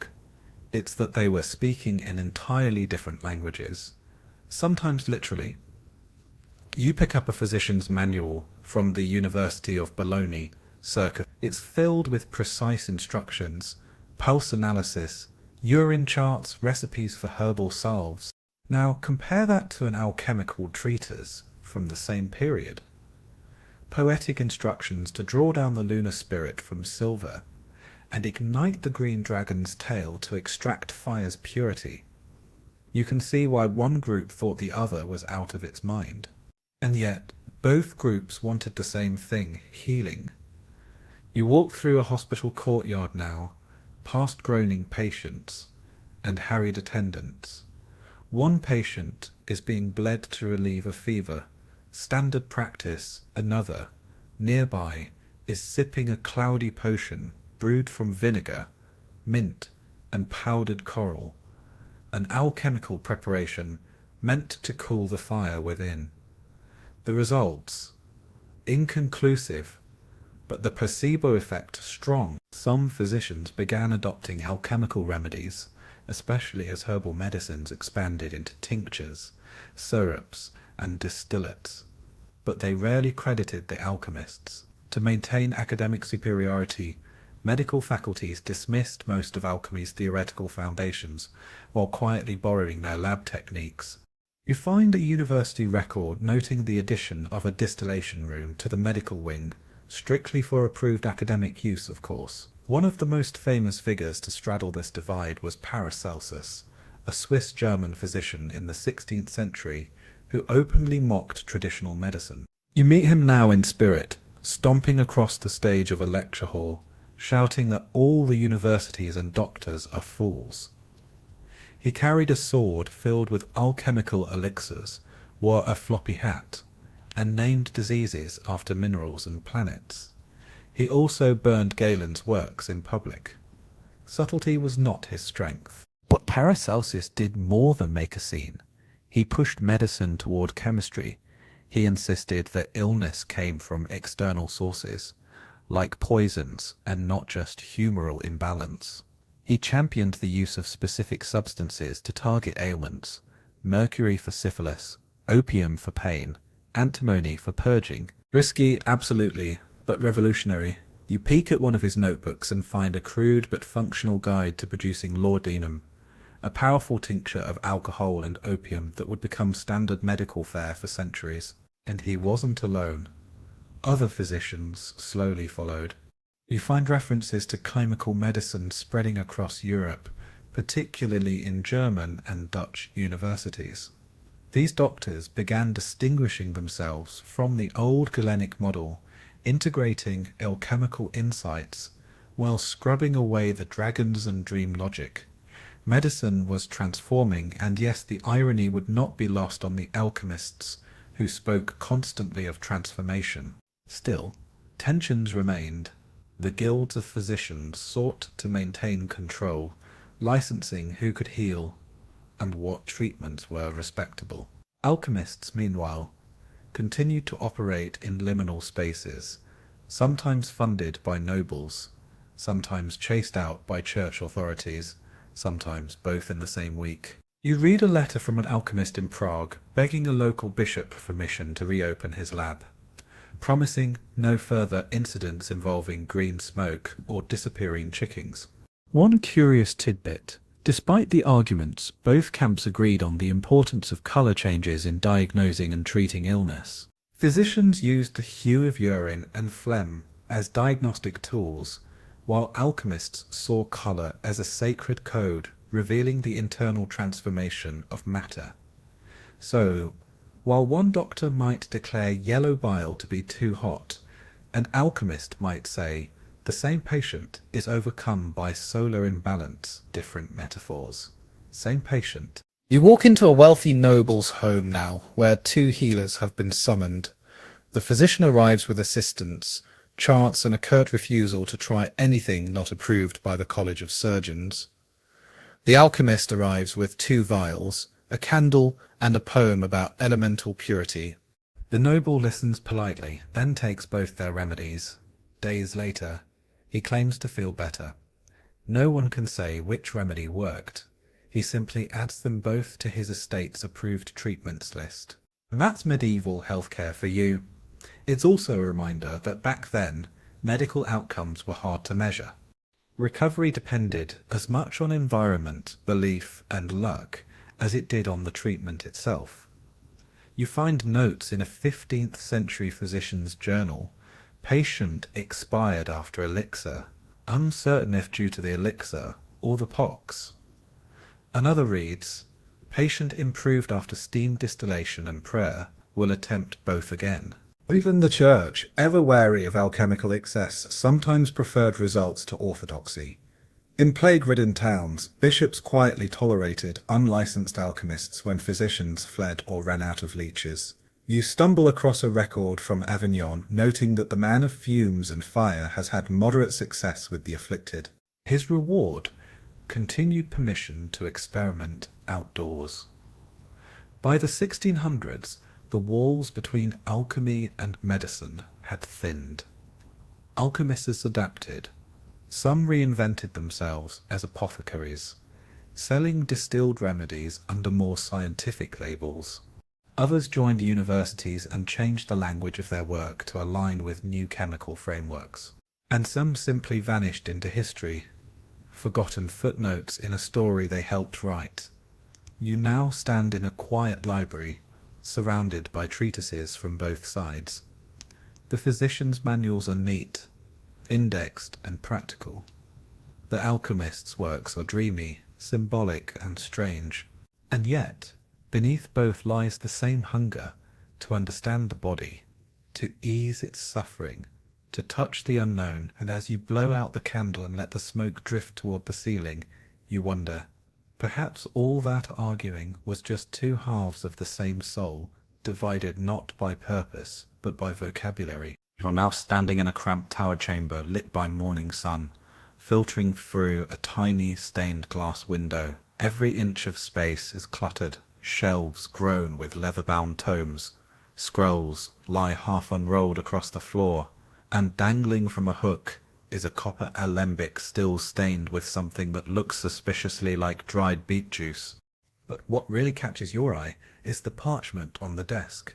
It's covered in lines of Latin and Greek. Then halfway down the page, it devolves into a swirling mess of symbols, spirals, stars, and something that may or may not be a badly drawn frog. Welcome to the bewildering, sometimes hilarious, and often deliberately encrypted language of medieval alchemy. It wasn't just what alchemists did that set them apart, it was how they wrote about it. If you thought the recipes so far were confusing, you haven't seen anything yet. You bend over the page and squint. There's a circle with a triangle inside it, a snake eating its tail, a sun symbol connected to a droplet, followed by 3 dots arranged like a pyramid. It's not just decoration. This was the working vocabulary of many alchemists, known as decknamen or code names. These symbols were meant to obscure meanings, protect secrets, and occasionally show off just how clever the author thought they were. You pick up another manuscript and read, "When Luna embraces Sol, within the bath of the Red King, then shall the eagle devour the lion, and the gold shall be reborn from ash." Translation: probably something about distillation and heating mercury, or possibly marriage, or maybe just poetic nonsense. Historians still argue whether all this cryptic writing was genuinely mystical or just protective. Alchemy was part art, part science, and part trade secret. If you'd spent 10 years perfecting your technique for sublimating sulfur in goat bladder, you weren't about to just tell everyone. So alchemists disguised their notes, sometimes to confuse rivals, sometimes to appear more legitimate, and often because they believed the process itself was sacred. You sit down beside a stack of such texts, some copied from Arabic originals, others penned in shaky Latin by local practitioners. The first thing you notice: inconsistency. One symbol for salt looks like a triangle with a line through it in one manuscript. In another, it's a coiled serpent. Mercury might be a crescent moon, a winged man, or a tiny squiggle, depending on who you ask. Even the elements weren't immune. Fire might be a red rose, a salamander, or simply the word ignis, written in terrifying handwriting. And then there's the Latin. The Latin. You leafed through a passage that reads, "Solvat coagula, ut per ignem fiat transitus ad perfectionem." Dissolve and coagulate, so that through fire the transition to perfection may be made. Sounds dramatic, might also be describing how to make cheese. The language of alchemy was often intentionally vague, part sermon, part spellbook, part word salad. One particularly quirky example: the green lion. This phrase appears in countless texts. Some say it represents sulfuric acid, which can devour gold without destroying it. Others say it's the raw state of matter before refinement. Still others think it refers to jealousy or even plant life. You find an illustration of said lion, mouth open wide, eating the sun. No footnotes, of course, but the green lion wasn't alone. You flip through a compendium and find a bestiary of alchemical creatures, dragons representing volatile reactions, toads standing in for impurities, unicorns symbolizing purity of spirit. Each had layers of meaning, often shifting depending on context. It's like reading a dream diary co-authored by a chemist and a medieval poet with insomnia. Yet these symbols weren't just whimsy, they were mental tools. In an age before chemical formulas and standardized notation, alchemists used metaphor to remember steps, explain abstract concepts, and encode spiritual truths. You imagine a student being taught that when the black crow flies, the work has begun. It's vivid, mysterious, and absolutely unforgettable, even if you're not quite sure what it means.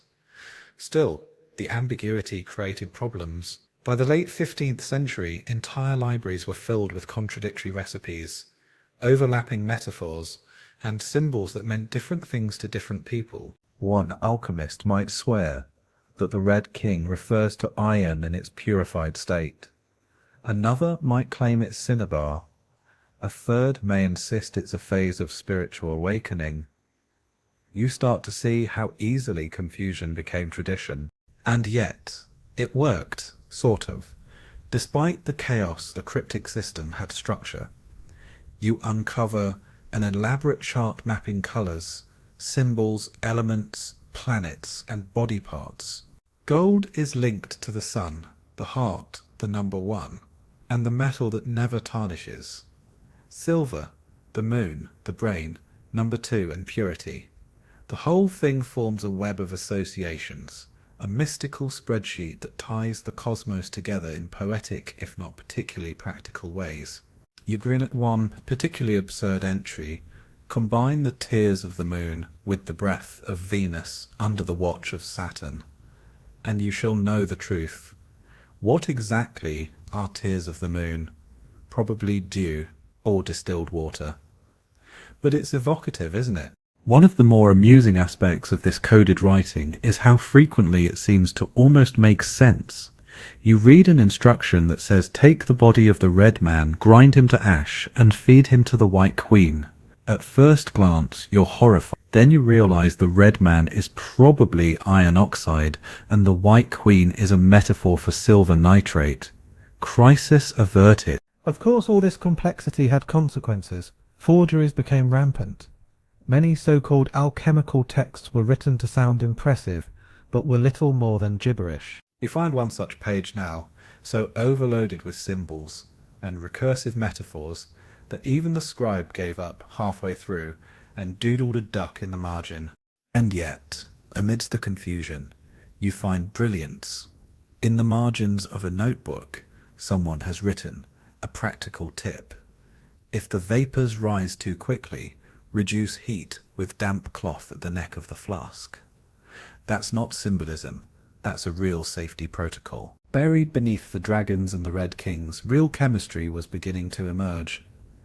It's tempting to laugh at all this, the riddles, the arcane symbols, the constant references to birds and marriages between imaginary monarchs, but you pause, because maybe this was never just about secrecy. Maybe for the medieval alchemist, transformation wasn't just about matter, it was about language itself. To encode your process in metaphor was to honor its mystery, to elevate the act from mere craft to cosmic ritual. You close the book and set it gently on the shelf. The dust swirls upward, catching in a shaft of light. Somewhere in the distance, a bell tolls. You imagine another alchemist at his bench, struggling to translate a line that reads, "Burn the child of copper in the tears of the sea." He sighs, rubs his temples, and wonders, as you do, whether he's interpreting a metaphor, decoding a secret, or just wildly overthinking someone else's very bad handwriting. Still, he keeps at it, and so do you, because buried inside that coded chaos, there just might be a glimmer of gold. You step quietly into a stone-walled chamber, tucked behind the kitchens of a small monastery. The fire here is steady, the tools precise, and the atmosphere unmistakably focused. But what surprises you isn't the equipment, it's the figure tending the furnace. Not a grey-bearded monk, Not a court-funded savant, but a woman in a plain linen apron. Her sleeves are rolled, her hair bound in a kerchief, and her eyes are locked on the slow swirl of a golden liquid in a glass vial. You're witnessing something rarely recorded, but quietly pivotal, the work of a female alchemist. Though history often forgets them, women were far from absent in the medieval alchemical world. They stirred tinctures, distilled potions, catalogued ingredients, and when the moment allowed, pursued the same grand transformations as their male counterparts. You crouch beside the furnace now, watching as she adds rose ash to a boiling mixture. Her movements are practiced. This isn't her first attempt, and likely not her last. You look around the room, organised but clearly lived in. There's a row of labelled jars, many marked in a delicate script. Nearby, tucked beside a herbalist's ledger, is a manuscript bound in worn calfskin. The first few pages are faded, but the handwriting is meticulous. It begins not with incantations or mystical metaphors, but with notes on yield, boiling points, and ratios. This is not superstition. It's chemistry long before the term existed. Women entered the world of alchemy in various ways. Some were nuns, tending monastic infirmaries where medicine blurred into the mystic. Others were widows of alchemists, continuing the work after their husbands died, sometimes more successfully than their partners ever had. And some, like the figure before you now, were born into families where knowledge was passed down like any heirloom, carefully, quietly, and often just out of sight of the law. Historians still argue about how many women actively contributed to alchemical texts, because many wrote anonymously or under male pseudonyms. The record is frustratingly incomplete, but their presence echoes through the margins in recipes annotated with "her method worked better" or side notes about Maria's crucible. You smile now, flipping to a page headed "The Dew of Morning." Beneath it, an annotation reads, "Collected by Agnes, stored in shadow. Never let the brothers use it all again." Perhaps the most legendary woman in alchemy's early tradition was Maria the Jewess, a figure shrouded in myth, but credited with inventing key pieces of lab equipment still in use today. You find her name attached to the Bain Marie, or Mary's bath, a double boiler method used to gently heat substances without scorching them. Yes, that Bain Marie, still used in kitchens and chemistry labs alike. She may have lived in Alexandria centuries before the Middle Ages, but her techniques travelled with texts, and her spirit lingers in every quiet lab where precision matters more than flair. You lean over the work table now and examine a copper distillation coil, hand-wound, slightly dented, and clearly cared for. The woman tending it records notes in the margins of her father's alchemical text. Her handwriting overlays his, not in correction but in extension. She's not replacing him, she's continuing him. Of course, not every woman had the luxury of quiet work and inherited tools. You turn now to the bustling streets of medieval Florence, where a woman sells tinctures and salves from a stall. She calls herself an herbalist, but beneath the table are vials of her fire oil and salt of Saturn. She learnt these recipes in secret from an old apprentice who took her under his wing after seeing her treat a fever with garlic and vinegar. Her remedies work, but if caught selling them without guild approval, she risks fines or worse. Alchemy, after all, was still tangled in gendered expectations. A male alchemist might be a genius. A female alchemist? Suspicious. Possibly a witch. You flip through court records from the 15th century and find a disturbing pattern. Women accused of sorcery were often in possession of herbal mixtures, distillation tools, or notes describing transformative rituals. Were they alchemists? Healers? Fraudsters?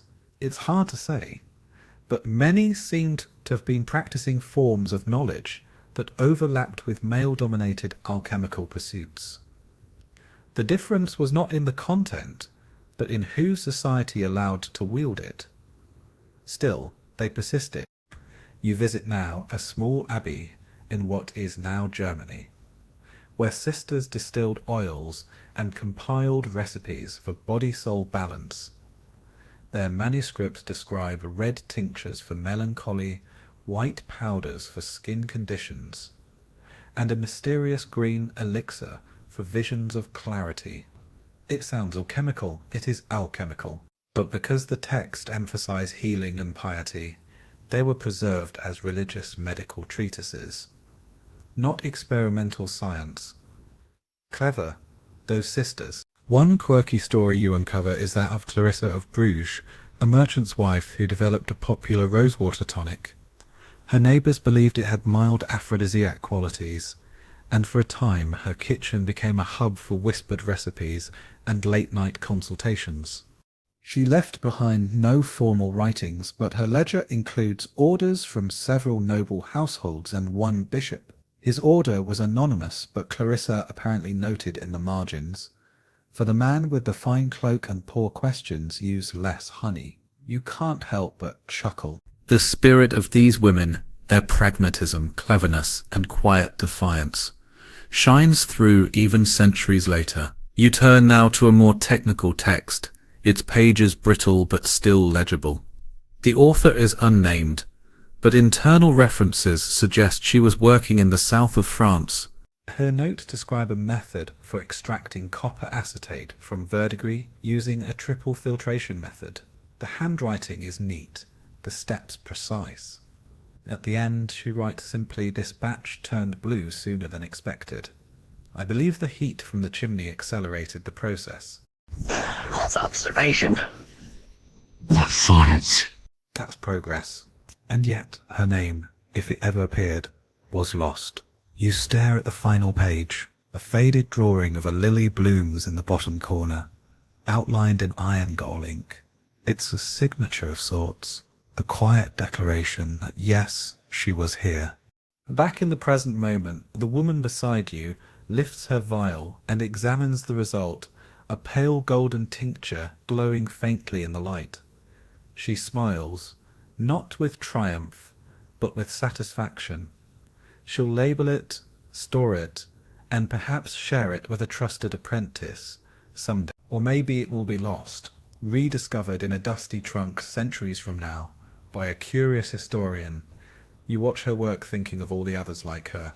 Maria, Clarissa, the anonymous nun with her still room, the herbalist in the city, the merchant's daughter who just wanted to know what would happen if she mixed copper dust with elder sap. Their names may be fewer in the history books, but their fingerprints are everywhere, in the tools, in the recipes, and in the quiet, determined pursuit of transformation.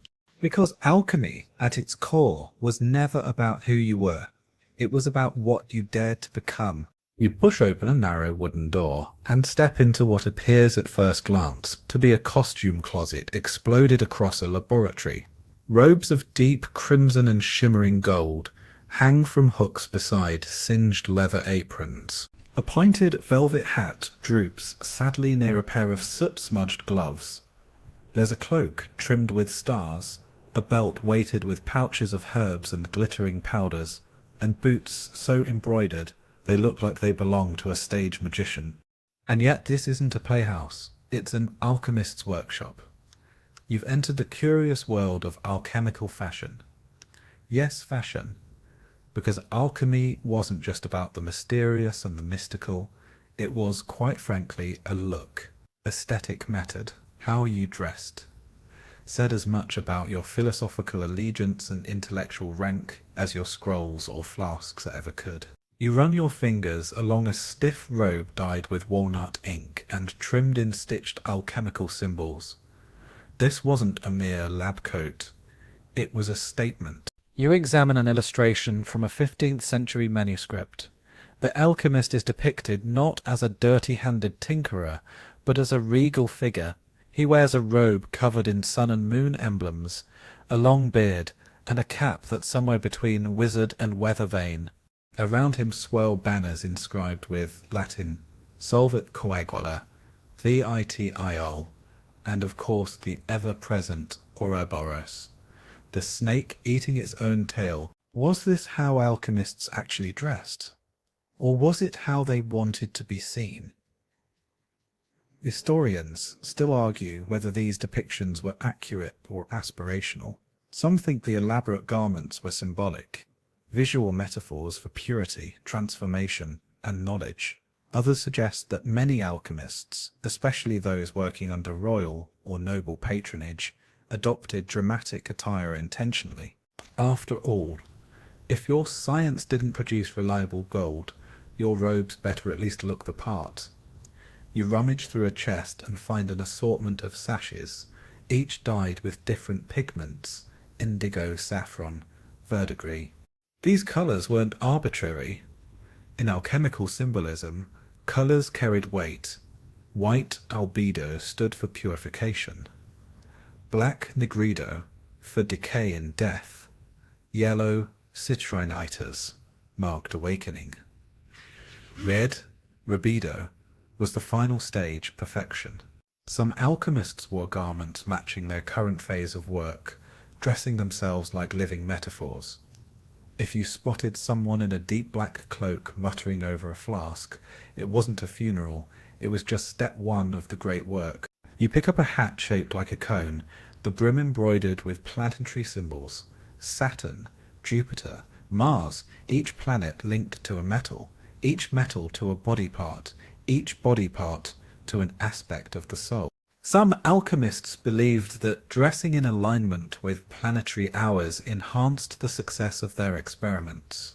So yes, wearing your Mars robe on a Tuesday made sense, if you believed Mars ruled that day, and that iron, Mars's metal, was your target.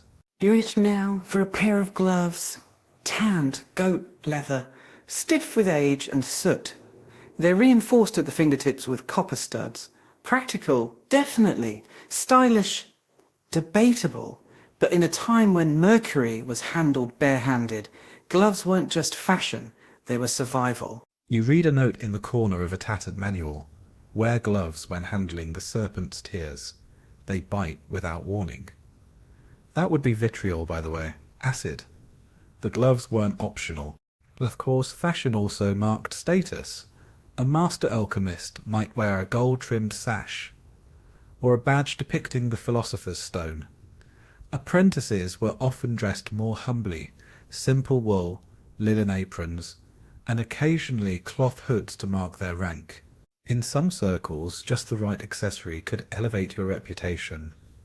One alchemist wrote that he never appeared in court without his crimson mantle lined in lunar silk, claiming it drew more respect than his actual results. Then there were the talismans. You pick up a pendant etched with the square and circle glyph, known as the squaring of the circle, a visual representation of perfect unity. Another necklace holds a tiny glass vial of salt, symbolizing the body, the earth, the fixed. These charms weren't just decorative. They were worn for protection, for focus, or to signify belief in a specific alchemical school of thought. If you encountered someone with a lapis lazuli ring, they likely followed the Hermetic traditions. If they wore serpent earrings, probably Paracelsian. One quirky but well-documented fashion item was the alchemical apron.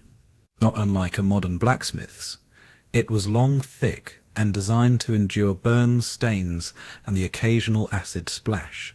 But many were also dyed with symbolic colours or adorned with embroidery, roses, suns, even Latin maxims. One surviving example in a museum bears the stitched phrase, "He who bears the fire must be tempered like iron." You can't help but admire the drama of it all. Of course, not all alchemists could afford such flair. You find references to rural practitioners dressed in patched robes, with belts made of rope and tools carried in baskets. But even then, the intentionality remained. A crude iron ring, engraved with a crescent moon, might mean just as much as a court-funded crimson cloak. For alchemists, the body was part of the work, the outer garment, a mirror of the inner process. There's a darker side to all this too. In times of tension, flamboyant clothing could backfire. You read a court record from 1432 about an alchemist arrested during a city fair for wearing a robe of forbidden symbols and confusing the common folk with celestial talk. His crime, a belt stitched with the Ouroboros and a hat shaped like a flame. Superstition turned fashion into evidence of heresy. Sometimes the wrong robe could be a death sentence. Still, most alchemists walked the line with care. You leaf through an anonymous alchemical diary filled with notes on both procedures and wardrobe. Begin distillation with the golden sash, one entry reads. Do not wear black on Thursday, Mercury disapproves. Whether this was spiritual caution or eccentric habit, it tells you something essential. They believed in harmony. Inner, outer, elemental, symbolic. And isn't that, in some odd way, the heart of alchemy? You stand now before a full-length mirror, one hand resting on a robe of midnight blue. Embroidered suns run down the sleeves. A silver serpent coils around the collar. You imagine yourself stepping into the lab robe, swirling, gloves in place, flask ready.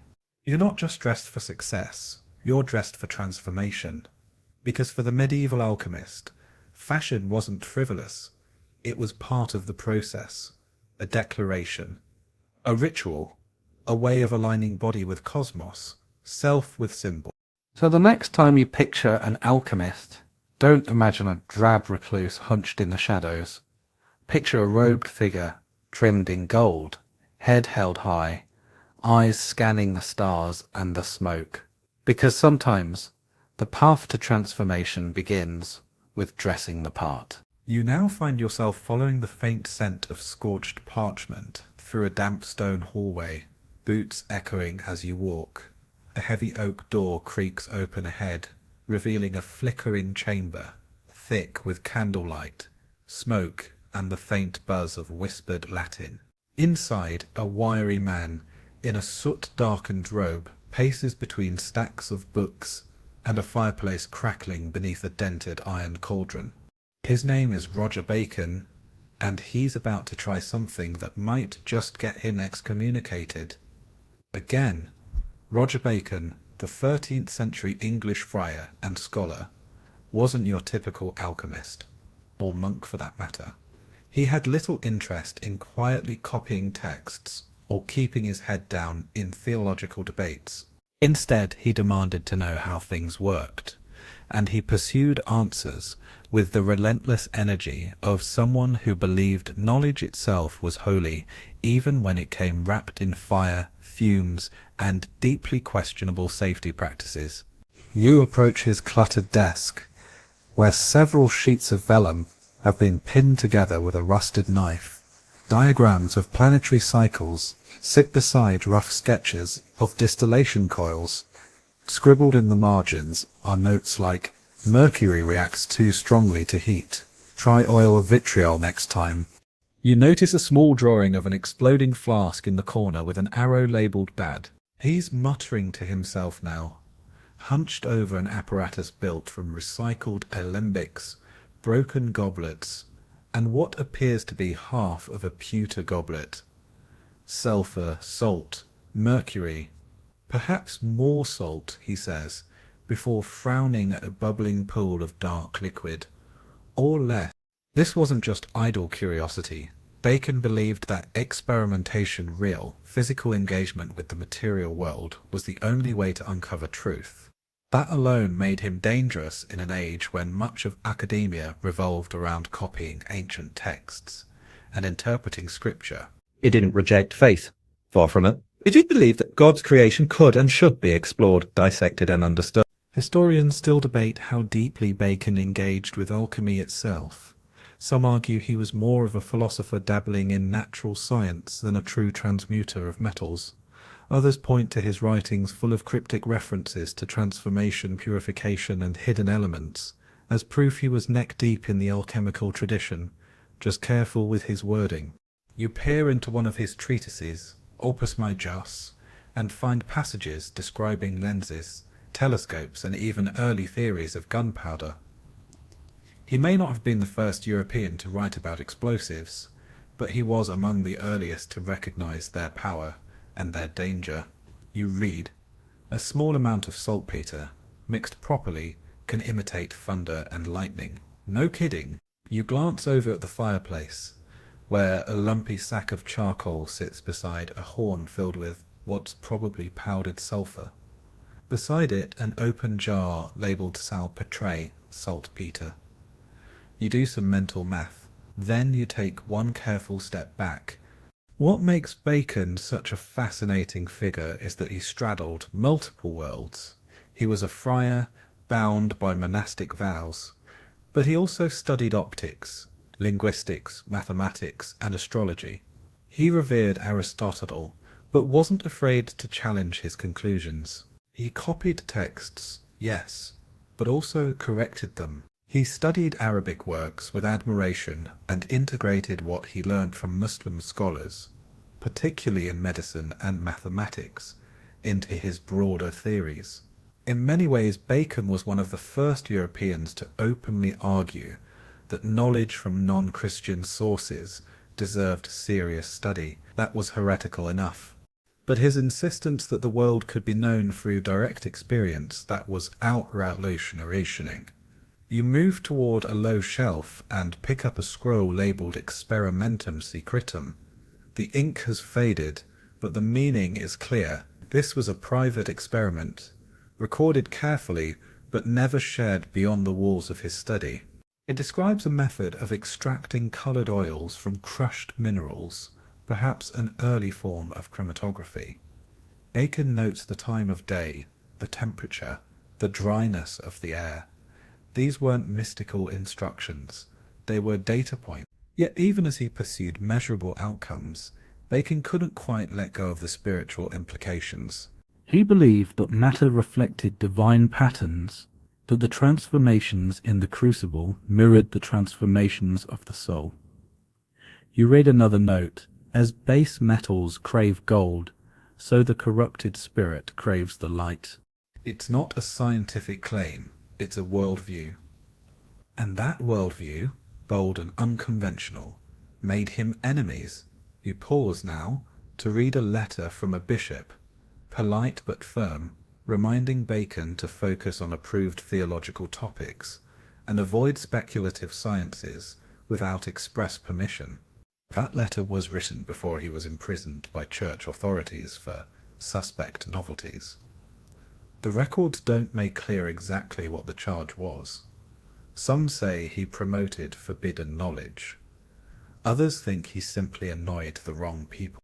Either way, his appetite for inquiry cost him his freedom, but the spirit of his work didn't die in that cell. His ideas filtered into later thinkers, who drew inspiration from his insistence that knowledge had to be earned, not inherited. Alchemists in the 14th and 15th centuries began keeping more detailed records, experimenting with more consistency, and pushing beyond metaphor into method. Many of them cited Bacon, even if they weren't quite sure how to pronounce his name. A quirky footnote: one 16th century German alchemist wrote an entire commentary on Bacon's description of the Green Lion. The problem is, Bacon probably never wrote about the Green Lion. The text had been misattributed to him centuries earlier. And yet the commentary became famous in its own right, shaping how alchemists interpreted the digestive fires of matter. Welcome to the chain reaction of medieval knowledge. One spark, misread or not, could burn for centuries. You look around the lab one more time. The tools are simple: wood, glass, metal, but the ambition behind them is enormous. Bacon didn't want to become rich or immortal. He wanted to understand not just what the world was made of, but how it moved, why it burned, where it pointed. His pursuit was as spiritual as it was scientific. The fire in the hearth dims, and the flask beside it begins to cool. Bacon doesn't flinch. He simply adjusts his notes, makes a mark in the corner, and leans closer. "Not yet," he murmurs. You realize something then. This isn't failure. It's transformation in progress. You emerge from the quiet of an alchemist's cluttered chamber and step into a very different kind of reality. The air outside is thick and oddly still. Town criers shout updates in trembling voices, doors are slammed shut, and smoke curls from the streets, not from furnaces this time, but from the pyres of the dead. It is the 14th century. The Black Death has arrived, and into this nightmare the alchemists come, robes trailing ash, flasks clinking, bearing promises they may or may not be able to keep. It's easy now, with the benefit of modern science, to scoff at their cures. But you must remember, people were dying in the tens of millions. Physicians were overwhelmed or absent. Priests fell ill during Mass. Whole towns vanished in silence. Desperation ruled. And in that void, alchemy offered something rare, hope. You walk down a narrow alleyway past makeshift infirmaries. In one, an alchemist adjusts a burner beneath a ceramic retort. He claims the vapor will clean the bad air. His recipe includes vinegar, rosemary, sulfur, and of course a few drops of mercury. He's created a rudimentary fumigation system. The patients inside still cough, but one woman says the air smells better, and that alone seems a small blessing. Alchemy's response to the plague took many forms. You find a plague potion recipe tucked in a leather-bound notebook, crushed emerald, white wine, camphor, powdered gold leaf, and viper's flesh. Yes, real snakes. The idea was rooted in sympathetic magic, the belief that a poison could be driven out by another more controlled form of poison. Viper flesh was believed to contain a subtle fire that, when properly processed, could burn away the seeds of disease. Historians still argue whether this was metaphor or literal prescription. Honestly, both seem equally plausible. You wander into a town square, where a public alchemical demonstration is underway. The practitioner stirs a copper cauldron over open flame, drops in herbs said to purify the blood, and then pours the mixture into dozens of tiny vials. He tells the crowd, "Drink this when the boils begin, and you may yet see the sun." The people clutch their vials like relics. They've seen the alternatives: bleeding, prayers, or nothing. In one city, you find alchemists burning sulfur and arsenic in the streets, believing the acrid smoke would kill the plague vapors thought to cause illness. Others carried aromatic balls of resin and herbs to ward off miasma. These pomanders, often soaked in alchemically prepared oils, were kept in pouches, worn on belts, or even sewn into collars. They may not have stopped the plague, but they masked the smell of death, which was sometimes half the battle. A curious recipe from 3049 advises coating the body in a mixture of rose oil, vinegar, and ground silver. The author writes, "The metal calms the humours, the oil preserves the flesh, and the vinegar keeps the spirits at bay." It sounds poetic, but there's a grain of truth buried in it. Vinegar is mildly antiseptic. Silver, in certain forms, does kill bacteria. As for rose oil, well, it probably just made you easier to bury. One of the more famous alchemical texts of the time, the Book of the Angel Raziel, was reprinted widely during the plague years. Though mystical in tone, it offered herbal remedies, prayers, and planetary alignments believed to protect the soul and body alike. You flip through a copy now on one page, an illustration of an angel with a flaming sword, on the next a list of ingredients for elixir against the black swellings. It includes mint, frankincense, dragon's blood, a plant resin, not actual dragon, and crushed pearls. You visit a monastery where a group of nuns tend to the sick with ointments made from recipes passed down for generations. Some are clearly alchemical in origin, distilled tinctures, mineral powders, and unguents infused with planetary symbols. One nun tells you, "We do not promise to save their lives, only to ease their passage." Her balm smells of lavender and myrrh. The patient sighs when it touches his skin. Sometimes that's the best medicine there is. There's a darker side to all this, of course.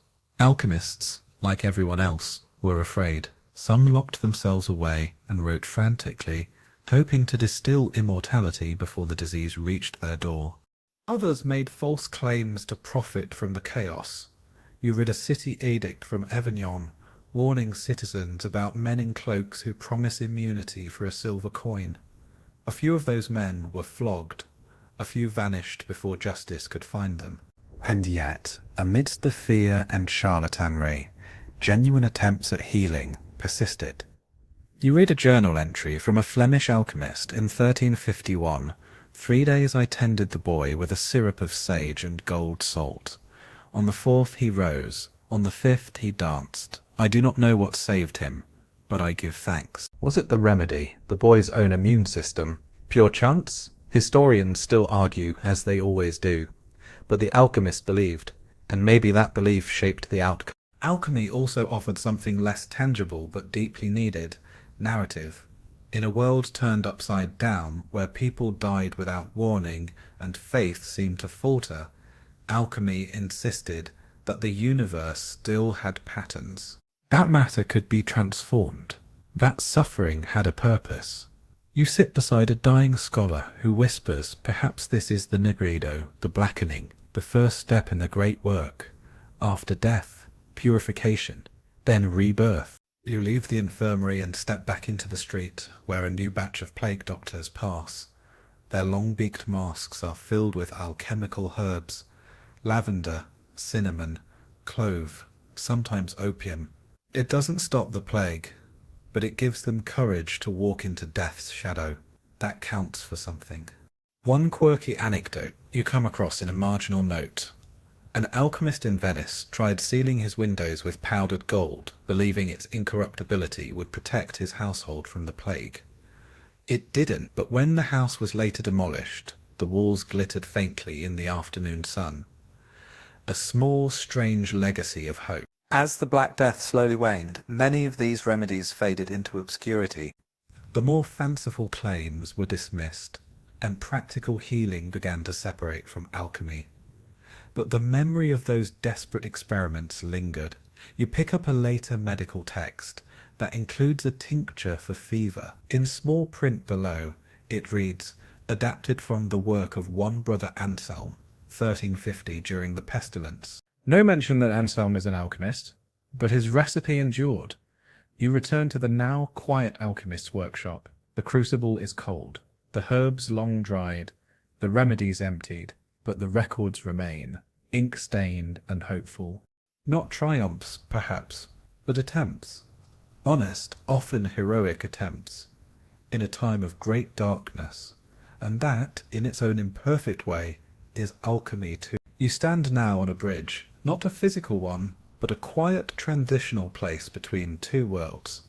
Behind you lies the smoky metaphor-laced chamber of medieval alchemy, thick with incense, symbols and chants. Ahead of you is the sterile, brightly lit lab of modern chemistry, with precise scales, glass tubing, and spreadsheets. But for one brief, shimmering moment in history, those two worlds overlapped, blurred together, like pigment in an alchemist's vial. This is the slow metamorphosis from magic to science. You begin your walk in the late 1500s, when European alchemy was undergoing a profound identity crisis.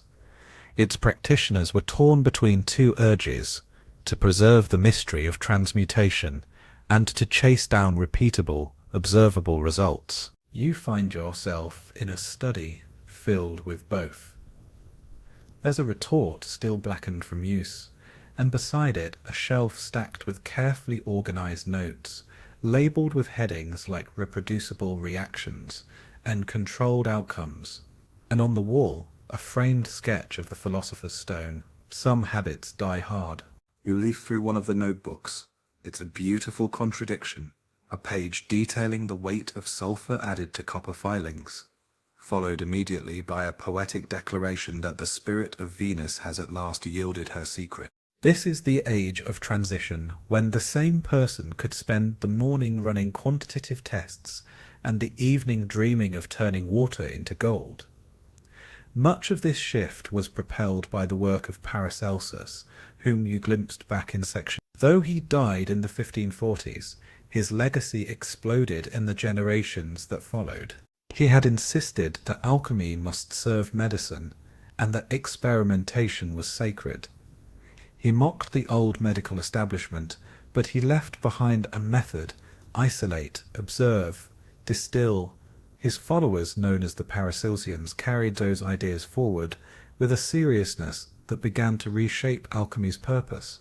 You watch as one such student prepares a tincture, recording every step in careful Latin, the precise temperature of the bath, the colour shift from green to blue, the odour at the moment of reaction. He doesn't talk about the green lion or red kings. He talks about sulfuric acid, lead acetate, and alcohol. He's not abandoning alchemy, he's evolving it. At the same time, academic institutions were becoming more curious and more skeptical. You stroll through the halls of Leiden University in the Netherlands circa 1609. In one classroom, a professor lectures on distillation while referencing ancient alchemical texts. In the next, a young student raises his hand and asks, "But has anyone actually seen gold formed from lead?" There's an awkward silence. The old metaphors are cracking under new questions. Historians still argue exactly when alchemy became chemistry. Some pinpoint the publication of The Sceptical Chymist by Robert Boyle in 1661.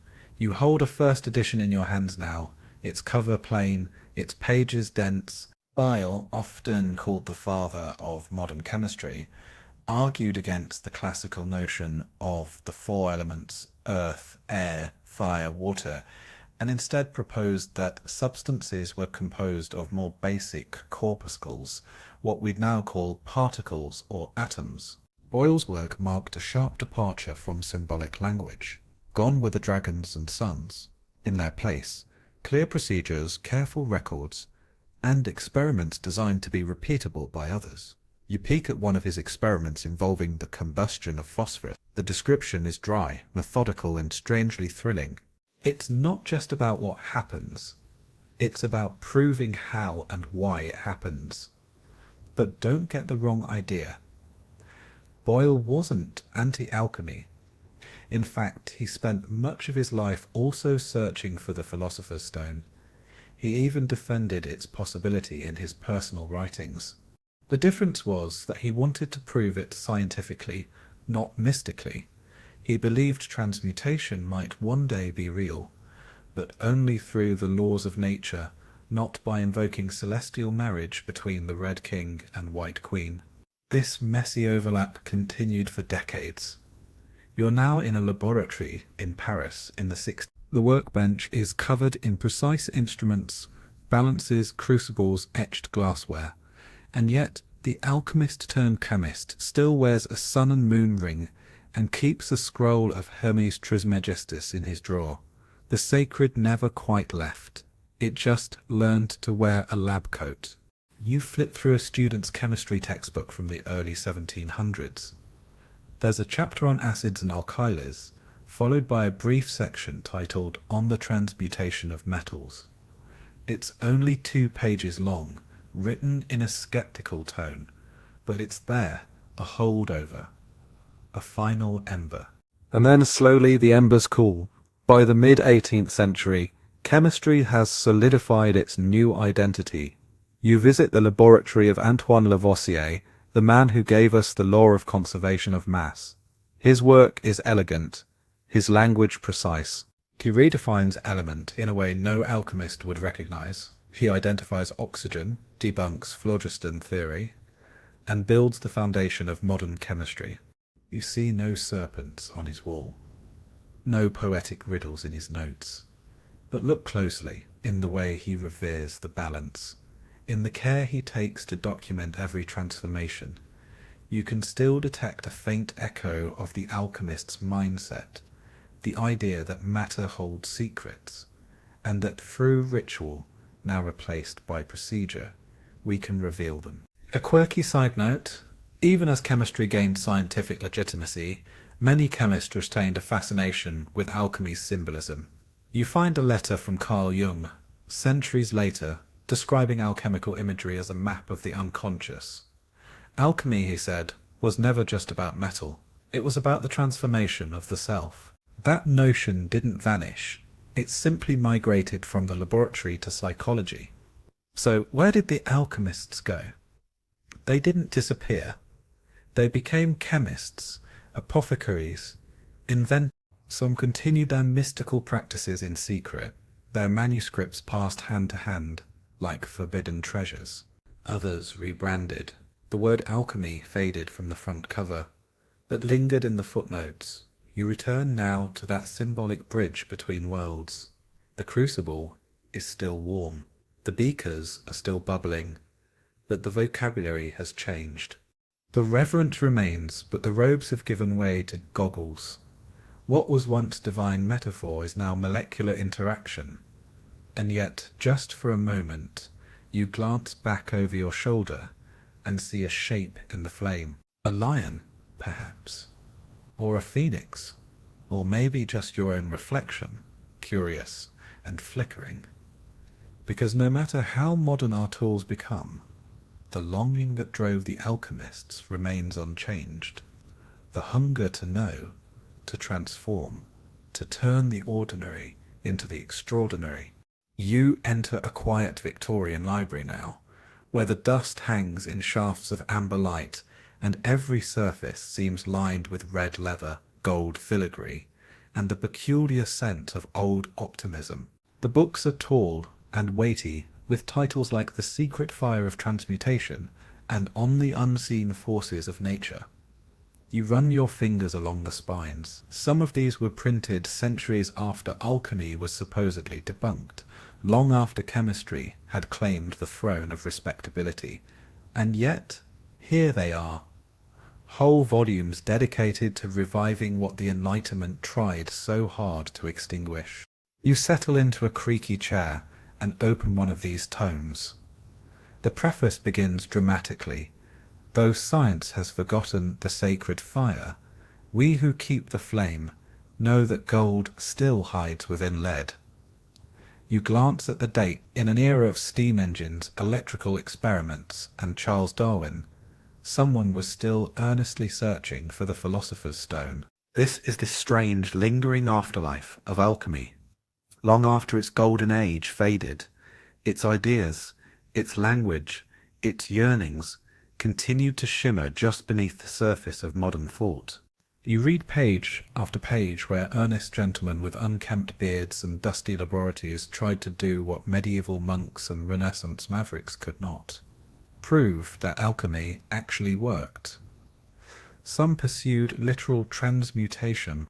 You find a curious letter from 1891 written by a London man named Thomas Vaughan Jr., who claims he witnessed his great-uncle turn copper into silver using a herbal tincture imbued with solar rays and mineral powder.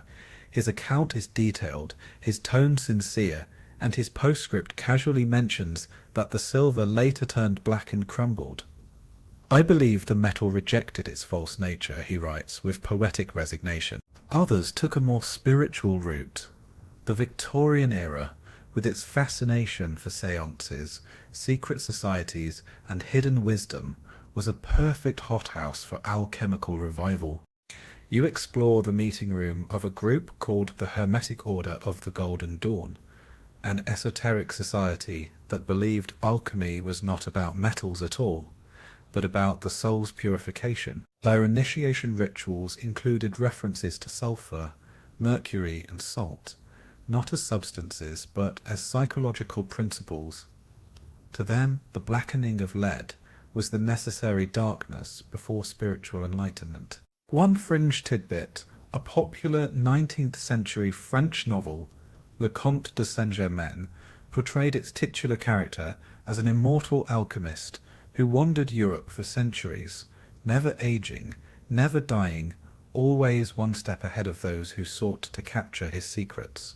Though clearly fiction, rumours persisted in Paris salons and English drawing rooms that Saint-Germain had truly discovered the elixir of life.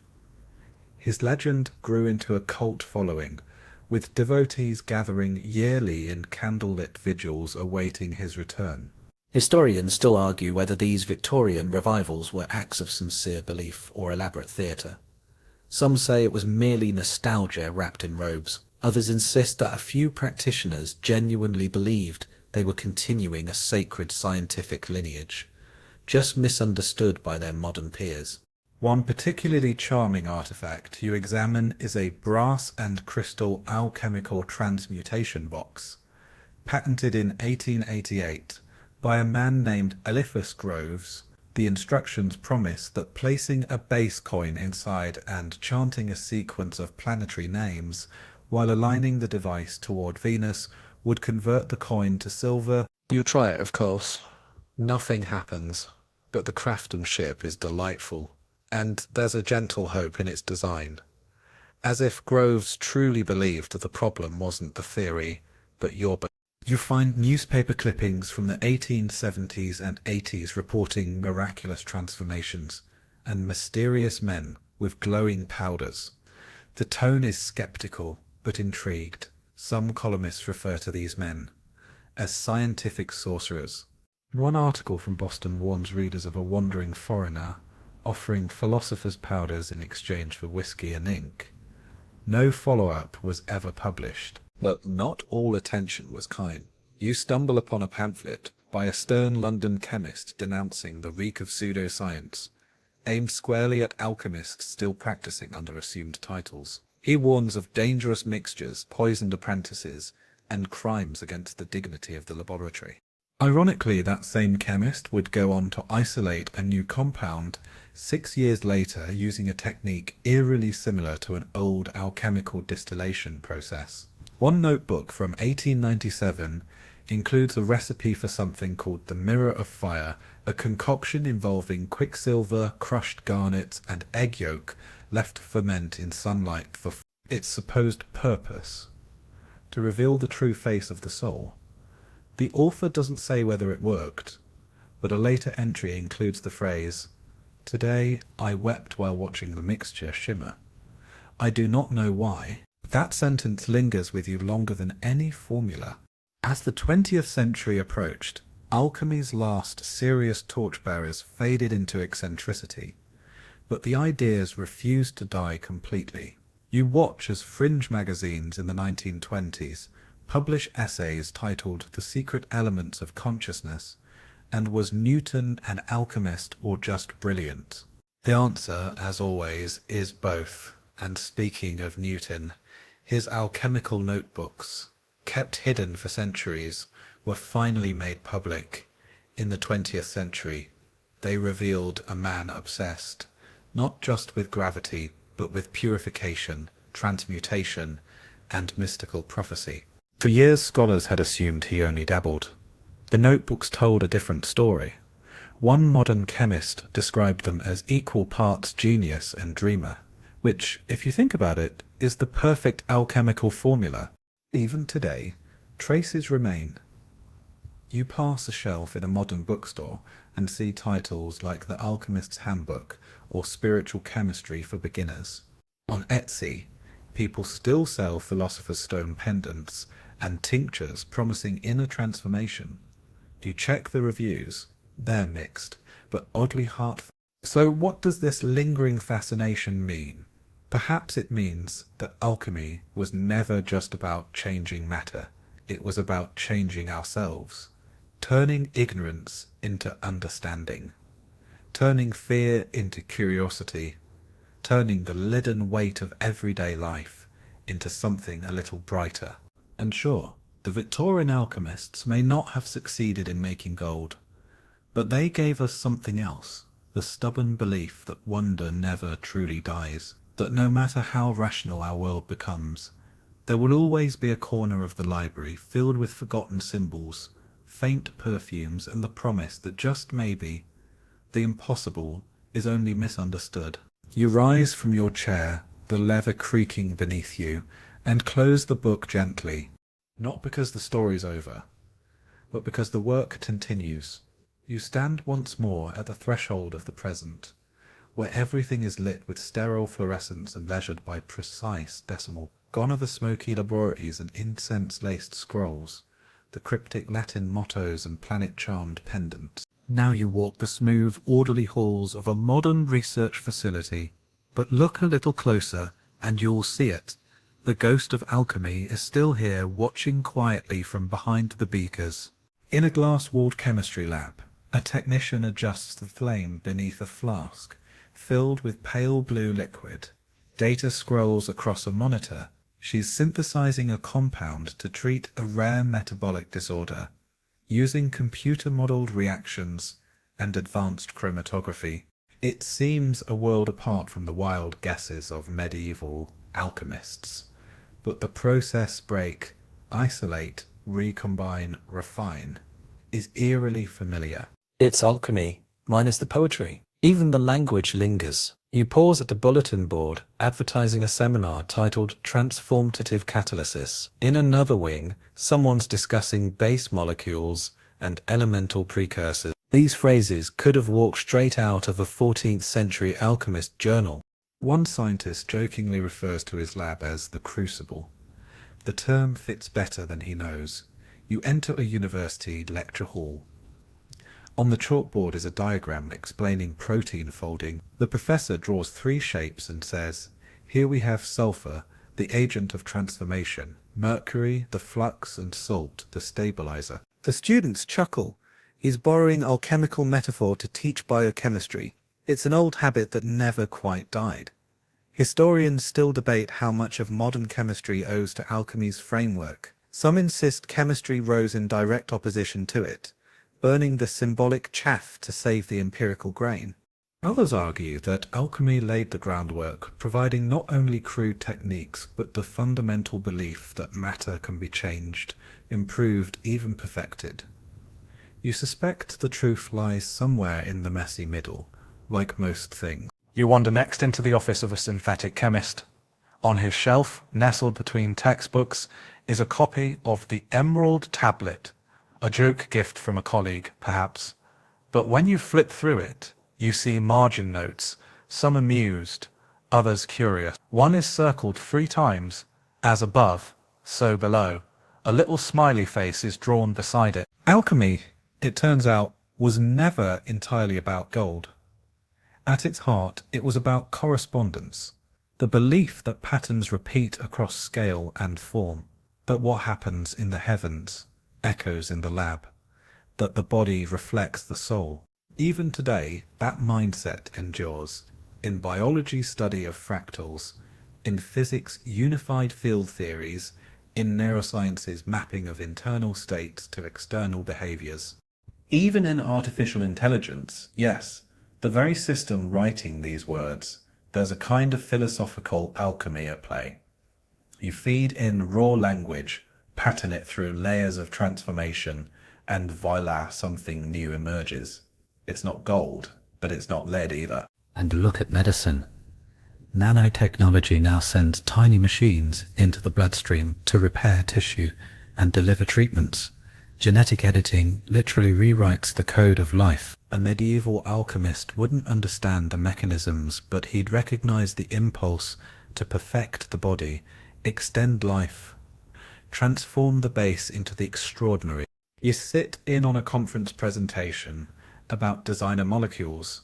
The speaker describes manipulating atomic structures with such precision that entirely new materials emerge, stronger, lighter, self-healing.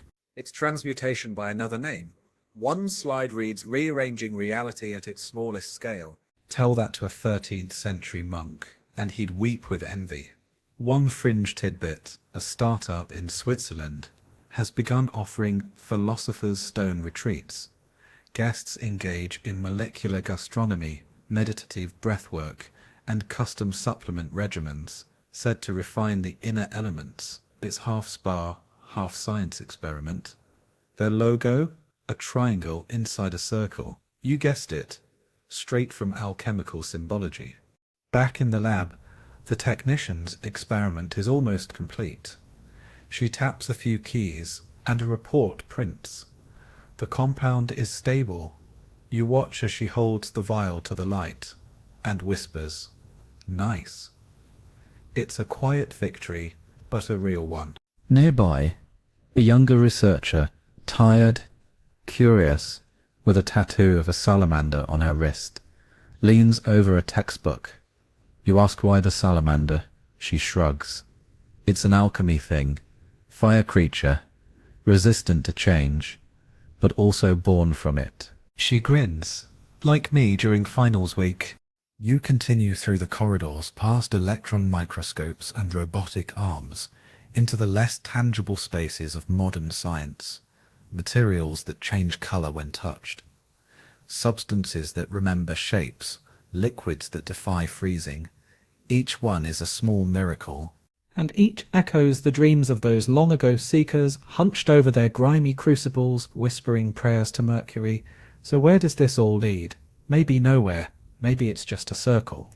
Lead to gold, gold to lead. The philosopher's stone was never meant to be found. It was meant to be pursued. The process was the goal, the fumbling in the dark, the questions whispered through smoke, the belief that understanding was always just one turn of the flask away. And in that way, alchemy didn't fail. It became chemistry, and then it became everything else. It became the way we approach the unknown, not with certainty, but with ritual, curiosity, and a little flair for drama. Whether you're grinding herbs in a medieval mortar, or coding molecular simulations in a quantum lab, the longing is the same. To understand, to transform, to leave something better than you found it. You stop now in front of a modern glass cabinet containing ancient alchemical tools. Burnt copper, cracked glass, faded parchment. Next to them, a glowing LED sign reads, "Research in progress." And you realize it always will be. The lights dim softly in the lab, and the quiet hum of machines fades into the background. You hear only your breath now, slow and steady, like the rhythm of a pendulum marking time. The transformation is complete, not of metals, but of thought, of story, of curiosity gently stirred from slumber. The alchemists, in all their mystery and madness, are resting now, robes folded, flames extinguished, crucibles cooled. Their whispers drift like smoke through the corridors of time, faint but still present, like an old dream you almost remember. And you curled safely beneath your blanket, the night settling around you, have travelled centuries in a single breath. You've wandered through smoky monasteries and golden courts, through plague-racked towns and glowing laboratories. You've met fools and visionaries, skeptics and believers, all chasing the same shimmer at the edge of understanding. Let the images linger for a moment longer, the glint of gold leaf on parchment, the hiss of water on hot stone, the quiet scratch of ink recording some half-remembered recipe. Let it all dissolve now, gently, into silence. You are safe. You are still. There is nothing more to search for tonight. Only rest, only peace, only sleep.